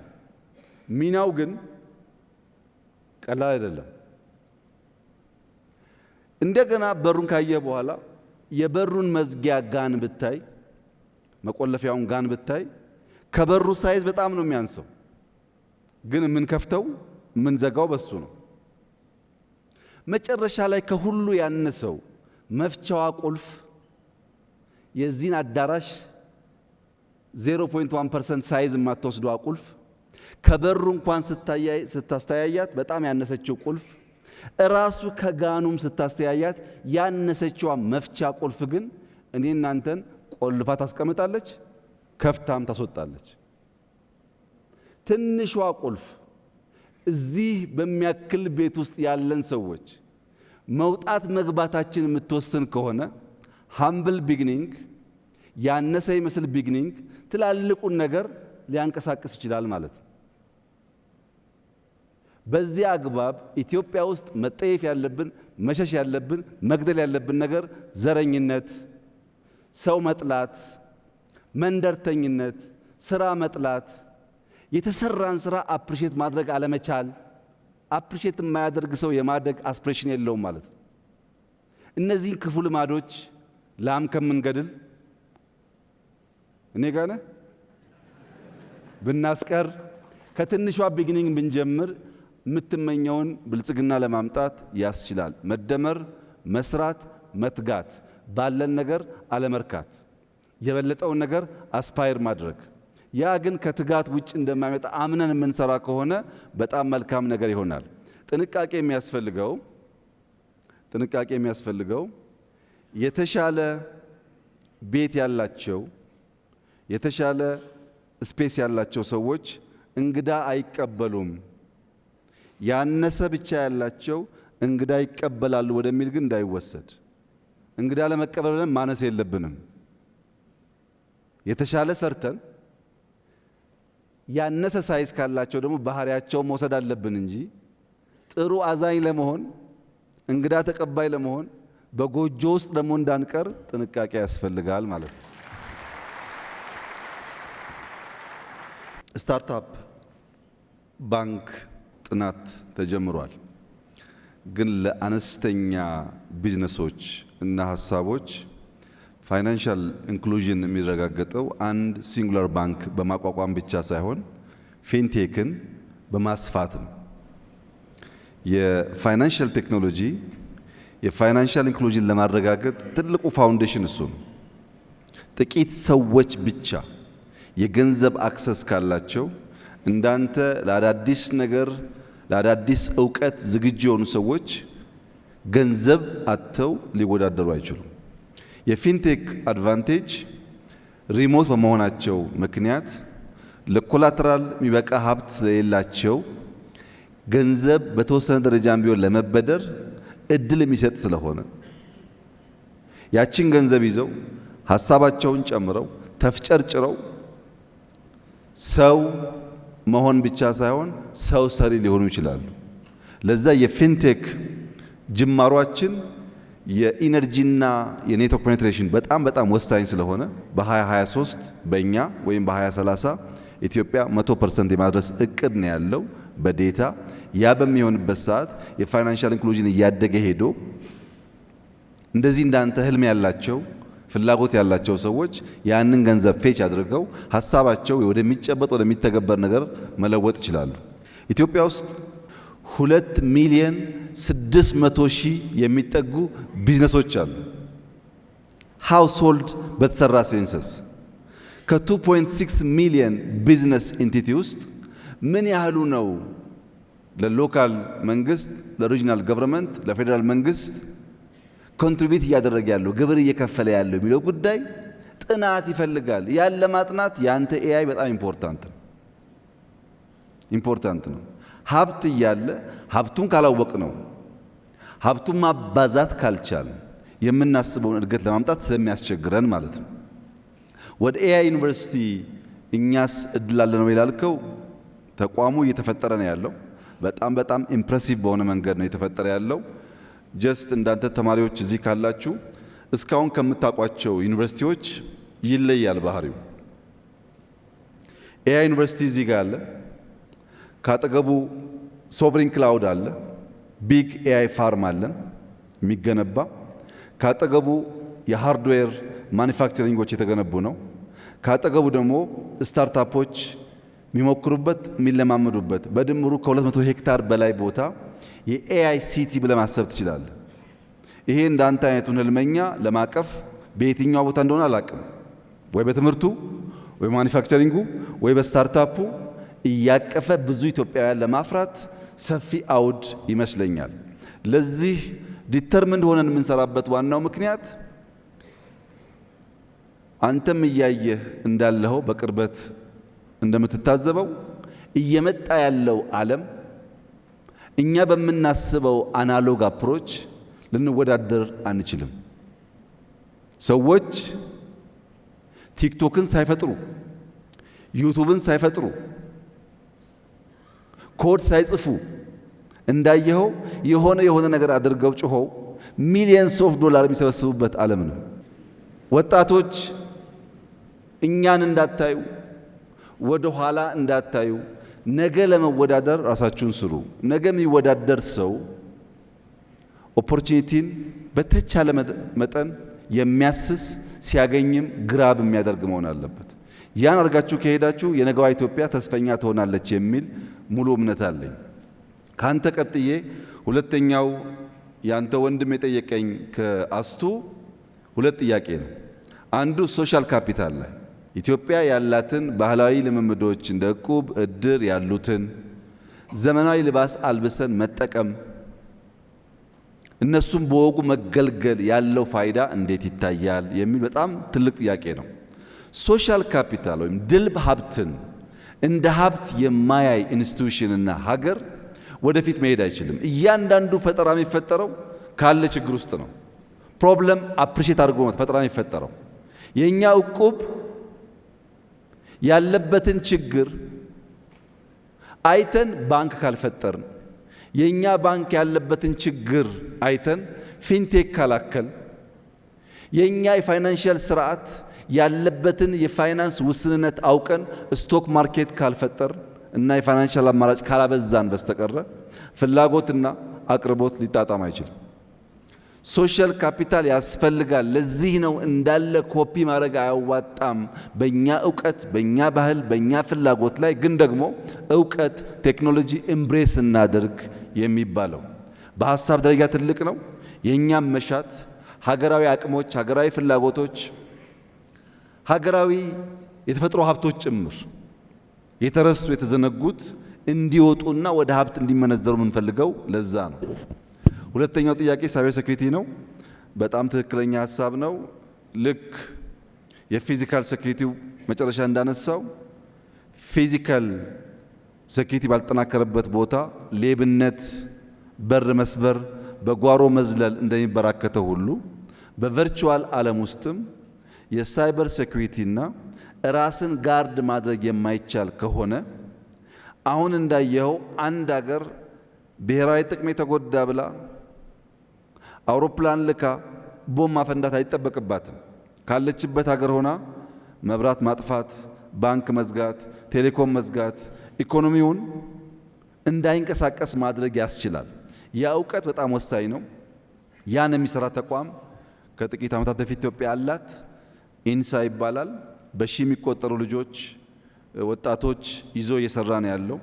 በጣም ከፍተኛ የውድድር ዓለም ስለሆነ ፈጠራውን በየቀኑ ስለሚፈጠር ራሳቸውን እያሳደጉ ትውልድ እየሰሩ የኢትዮጵያን ሶቨሬን ቴሪቶሪ በቨርቹዋል ዓለም ውስጥ ይከላከላሉ ብዬ ተስፋ አደርጋለሁ። እስካሁንም በየቀኑ በጣም ከፍተኛ የውጭ ጥቃቶች ሰርት በሚባል ሲስተማቸው ከየት ሀገር ማን በስንት ቁጥር እንዳጠቃ ያውቃሉ። ያጠቃውን ጥቃት በተለያየ ሌየር ብሎክ ያደርጋሉ። አንዳንድ ክሪቲካል ኢንፍራስትራክቸር ላይ ደግሞ ኢንክሪፕሽን በማከል በቀላሉ ያ ሲስተም ፔኔትሬት እንዳይደረግ ያግዛሉ። ለምሳሌ በፋይናንሻል ሲስተሞቻችን በኔትወርክ ደረጃ የምናደርገው መከላከል ብቻ ሳይሆን በዴታ በፍሬም ደረጃ የምናደርጋቸው የኢንክሪፕሽን ካፓቢሊቲስ በጣም ወሳኝ ናቸው።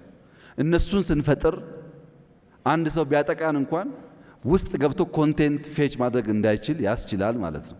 ይህን አቅም ለመፍጠር ኢትዮጵያ እየሰራች ነው። ባላት ውስንነት እንዳንተ አይነት ብሩህ አእምሮ ያላቸው ወጣቶች ደግሞ ታክለው እንከላከላለን የሚል ተስፋ አለኝ። ሪስኩ ከባድ ነው እንዳልከው ቀላል አይደለም፣ ግን ስራውን ስለጀመር እንከላከላለን ብዬ ተስፋ አደርጋለሁ።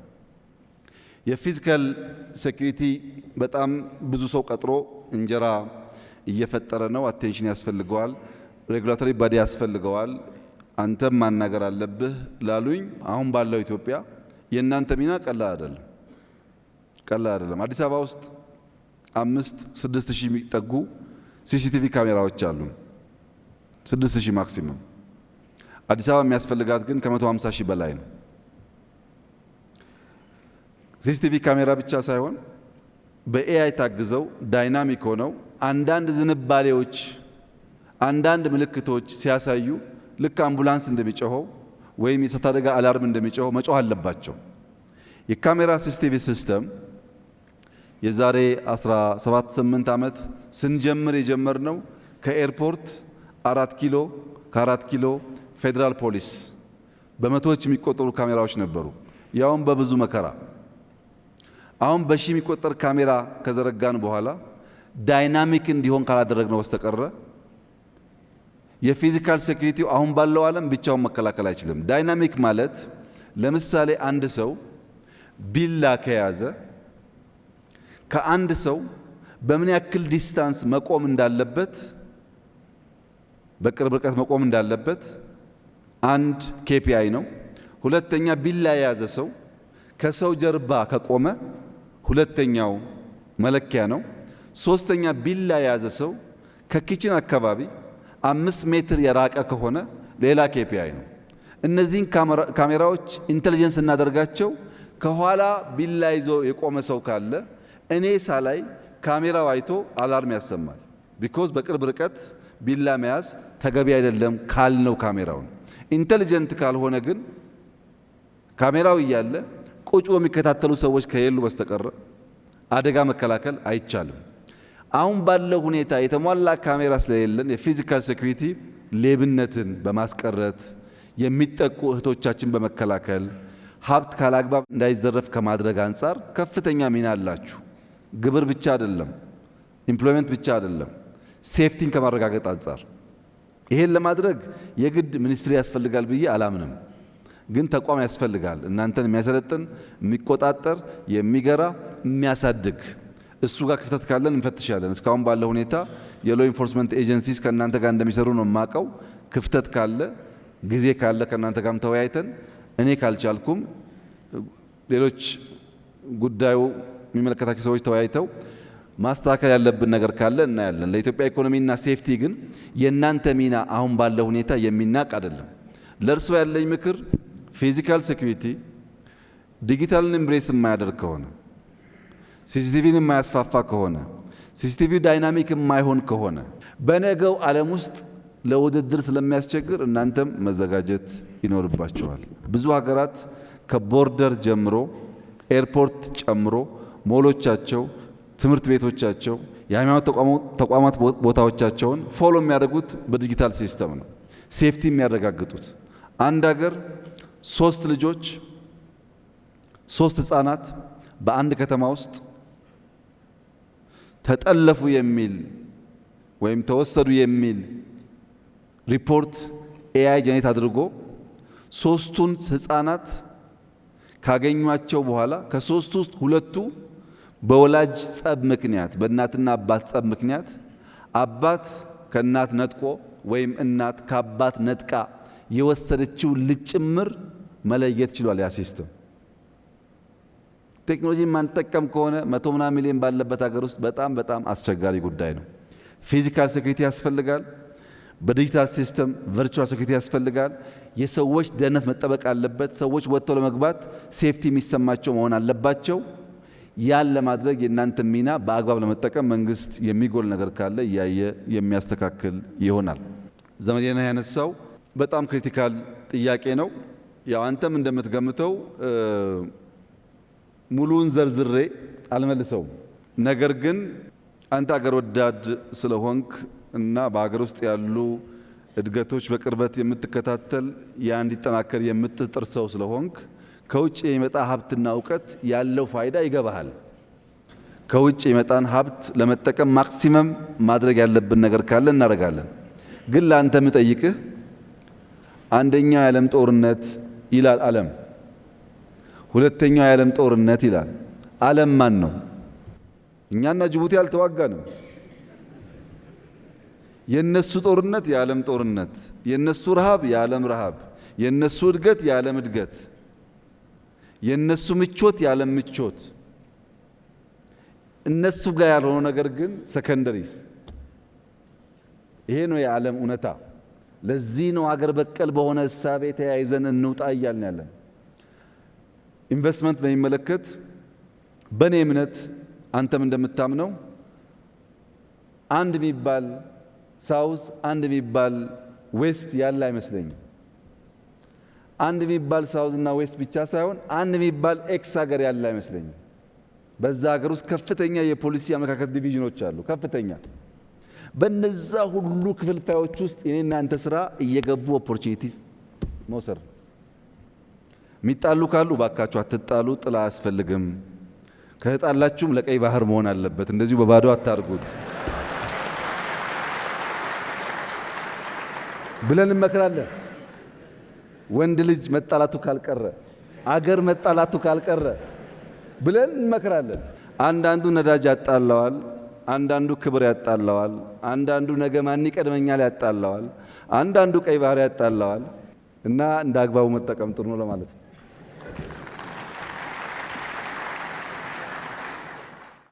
ስለዚህ የመጨረሻ ጥያቄ ክቡር ጠቅላይ ሚኒስትር የማጠቃለያ መልእክት ከማስተላለፉ በፊት 2001 እና 2 አካባቢ በተደጋጋሚ ስለ ዲጂታል ፔይመንት ስለ ፊንቴክ ይናገሩ ነበር።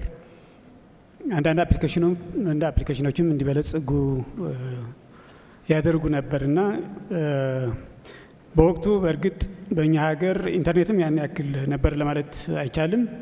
2000 ማለት ቴክስት መሴጅ የጀመረበት ጊዜ ነው።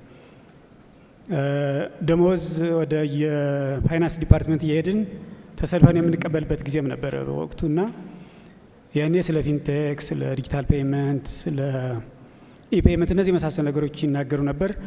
አሁን ከደረስንበት አንጻር ምን ይሰማዎታል ነው? ያ ራዕይ እውን ሆነ ወይስ የሚቀረው ነገር አለ የሚለው ነገር እና ከዚህ ጋር አያይዘው የፊንቴክ ደረጃችንን በዚህ አጋጣሚ አብራርተውልን እንጨርስ። መልካም። ለረጅም ዘመናት የኢትዮጵያ ኋላ መቅረት የኢትዮጵያ ሻል ካሉት በብዙ ዲስታንስ ወደ ኋላ የቀረች መሆኗ ከሚያሳስባቸው ዜጎች አንዱ ነኝ። ይህንን ዲስታንስ በምን ማጥበብ እንችላለን? እያንዳንዱ እነሱ የሄዱባቸውን ፉት ስቴፕስ እየተከታተልን የምንሄድ ከሆነ አንደኛ አንደርስባቸውም፣ ሁለተኛ አዳዲስ ርቀቶች ይፈጠራሉ። የእኛን ችግር ቀርፎ በሚገባን መተካከል መቆም እንድንችል ሊፕ ፍሮግ ማድረግ አለብን የሚል የጸና እምነት አለኝ። መፍጠን ብቻ ሳይሆን በአንዳንድ ጉዳይ መዝለል አለብን የሚል የጸና አቋም አለኝ። አንተም እንዳልከው የዛሬ 18 ዓመት ገደማ እኛ የሞባይል መኒን ሀሳብ አይደለም ሲስተም ሶፍትዌር ዴቨሎፕ ስናደርግ ኤምፔሳ አይታወቅም፣ ኬንያ ውስጥ አልነበረም። ሲስተሙን ዴቨሎፕ አድርገን ለጊዜው ለነበሩ የፋይናንሻል ሴክተር ኃላፊዎች ስናቀርብ ግን ልክ አሁን ኤአይ እንደሚፈራው ይፈሩት ነበር። ይሄ ለኢትዮጵያ አይሆንም፣ ሲሲቲቪ ስንልም ለኢትዮጵያ አይሆንም። ባይዘዌ ኤቲኤም የጀመርነው እኛ ነን። አሁን እንደሚባለው እንዳይመስላችሁ አይሆንም ብቻ ነበር ጉዳዩ። የኔ ሀሳብ ግን ቪዛ ካርድ ኢትዮጵያ ውስጥ ኢንትሮዲዩስ አድርገን ሰዎቻችን ቪዛ እየያዙ ባንኮች ተስፋፍተው ብራንቻቸው በጣም ትንሽ ስለነበረ ሪሞት ኤሪያ ባንክ ብራንች እየፈጠርን በቪዛ ካርድ መገበያየት የምንችልበት እድል ረዥም ዓመታት ስለሚወስድ በሞባይል መኒ ብንጠቀም ወይም ሞባይል ዋሌት የሚባለውን አሁን ብንጠቀም በርከት ያሉ ሰዎች ሞባይል ካላቸው ባጠረ ጊዜ ውስጥ ቪዛ ካርድ ሳንይዝ የባንክ ስርዓት ካልነበረው ወደ ሞባይል ዋሌት እንዘላለን ማለት ነው። ሞባይል ዋሌት ያላቸው ሀገራት አሁን የመጨረሻው ቴክኖሎጂ ያላቸው ሀገራት ናቸው። ቪዛ ካርድ መያዝ ባይዘው አሁን የፋራ ነው ታውቃላችሁ፣ እንዳትይዙ። ወደ ሞባይል ዋሌት ያደገበት ዋናው ምክንያት አንድ ሞባይል ፎቶ የምናነሳበት፣ ዜና የምንሰማበት፣ የምንገዛበት፣ ብር የምናስተላልፍበት አንድ ብቻ ሞባይል ማለት። ድሮ አይታችሁ ከሆነ በተለይ ዲያስፖራ ያላችሁ እንደምታውቁት 2፣ 3፣ 4 ቪዛ ካርድ ይይዛሉ ዲያስፖራዎች። ምሳ ሲጋብዟችሁ አንዱን ያወጡና ያስገባሉ፣ አንዱን ያወጡና ያስገባሉ። አንዳንዱ ክሬዲት፣ አንዳንዱ ዴት ሊሆን ይችላል የያዙት ካርድ። ግን እኛ ካርድ ለማናቅ ሰዎች ስንት ካርድ አለው የሰውዬ? አንዳንዱ ያለው እኮ 10 ብር ሊሆን ይችላል፣ እዳም ሊሆን ይችላል። የስልጣኔ ማሳያ ነበር። ዲያስፖራ ዋሌቱን መዞ በአንድ ካርድ አይከፍልም። ያወጣል፣ ያስገባል፣ ያወጣል፣ ያስገባል፣ ያወጣል፣ ያስገባል። ያ ሳይኮሎጂካል ትራውማ አለው ካርድ ላልነበረን ሰዎች። ዲያስፖራዎች ይስቃሉ፣ ስራቸውን ስለሚያውቁ ነው። ወደ ሞባይል ዋሌት ካደግን ግን እንደዚህ አይነት ችግሮች በመሀል ያለው ስፔስ ይጠባል ማለት ነው። በኤአይም እንደዚሁ ነው። ሁልጊዜ የኢትዮጵያ ችግር አዳዲስ ነገር ለመቀበል አዳዲስ ነገር ለመለማመድ ያለ መከራ ነው። ባህል ይመስለኛል ከሌላው ሀገር በተለየ ለአዲስ ዕውቀት ለአዲስ ነገር እንቸገራለን። ሁለተኛው ጉዳይ ደግሞ በማናቀውና ባልዋልንበት ጉዳይ ባልሰራነውና ባላየነው ጉዳይም ከኔ ወዲያ ማን እንላለን። በዚህ ምክንያት ሐሳብ ቢመጣም እየቀጨጨ ቆይቷል። አሁን ትናንሽ ጅማሮች አሉ። የምታስበው ጋር ደርሷል ወይ ያልከኝ እንደሆነ ገና ብዙ ይቀረናል። አሁንም መፍጠር፣ አሁንም መፍጠን፣ አሁንም መዝለል ያስፈልጋል። ኢትዮጵያ ከዓለም 10ኛው ፖፑሌሽን ያላት ሀገር ነች። ከ10ኛ ከመሆኗን ባሻገር በጣም ወጣት ጄኔሬሽን ያላት ሀገር ነች። ይህንን ሰው አስፓየር እንዲያደርግ ነገን እንዲመኝ እንዲጓጓ ነገን ለመዋጀት እንዲዘል ብናስችለው የሥራ ባህልን ብናስተምረው ኢትዮጵያ የሚገባትን ልክና ደረጃ ትይዛለች ብዬ አምናለሁ። የግድ በኔ ጊዜ መሆን የለበትም። የኔ እናት ቲቪ ለማየት ከምትኖርበት መንደር 15-20 ኪሎ ሜትር ካልተጓዘች በስተቀረ መብራትም ቲቪም አልነበረም። እኔ ዳታና ቮይስ የሚጠቀሙ ስልኮች አሁን ደግሞ ትንሽ ዜና የምሰማበት ስልክ ጋር ደርሻለሁ። ልጄ ያንን እንድትደግም ግን አልፈልግም። ልጄ እኔ ባለፍኩበት መንገድ እንድታልፍ አልፈልግም። የእናቴን አብዝቼ የምመኝ ከሆንኩ ቅድም ልጁ እንዳለው መደብ ነው የምመኘው ማለት ነው። እኛ ድሮ የምትሉ ሰዎች መደብ ነው፣ ምንም የለም፣ ምንም የሚያጓጓ ነገር የለም። ያን እንደ ፕሮብለም አውቀን ከዚያ የሚነቀስ ጠቃሚ ነገር ካለ ወስደን የነገውን ደግሞ ኤምብሬስ የምናደርግ ከሆነ የምናስብበት ደረጃ እንደርሳለን። አሁን ጀመር ነው ብዬ አስባለሁ። ሲጠቀለል እኔ የኢትዮጵያን ኢኮኖሚ የማይበትን የመጨረሻ አረፍተ ነገር ለማንሳት በጣም ዲፕ ተኝታችሁ ስትነቁ ወዲያው ካልጋችሁ ዘላችሁ አትነሱም። ትንሽ ትንጠራራላችሁ፣ ስትሬች ታደርጋላችሁ። ሰው ልክ ነቅቶ ወዲያው እንቅስቃሴ አይጀምርም። የኢትዮጵያ ኢኮኖሚ እንደዛ ነው የማየው። ከዲፕ እንቅልፍ መነቃቃት ጀምሯል፣ ስትሬች ማድረግ ጀምሯል። ግን መራመድ እንዲጀምር መታገዝ አለበት። የሚያኩራራ ቦታ አልደረስንም። ከእንቅልፍ ነቅተናል፣ ስትሬች እያደረግን ነው። ትንሽ ፑሽ አድርገን ከገፋ ነው ግን የምንልበት ቦታ ይደርሳል ብዬ ተስፋ አደርጋለሁ። አመሰግናለሁ።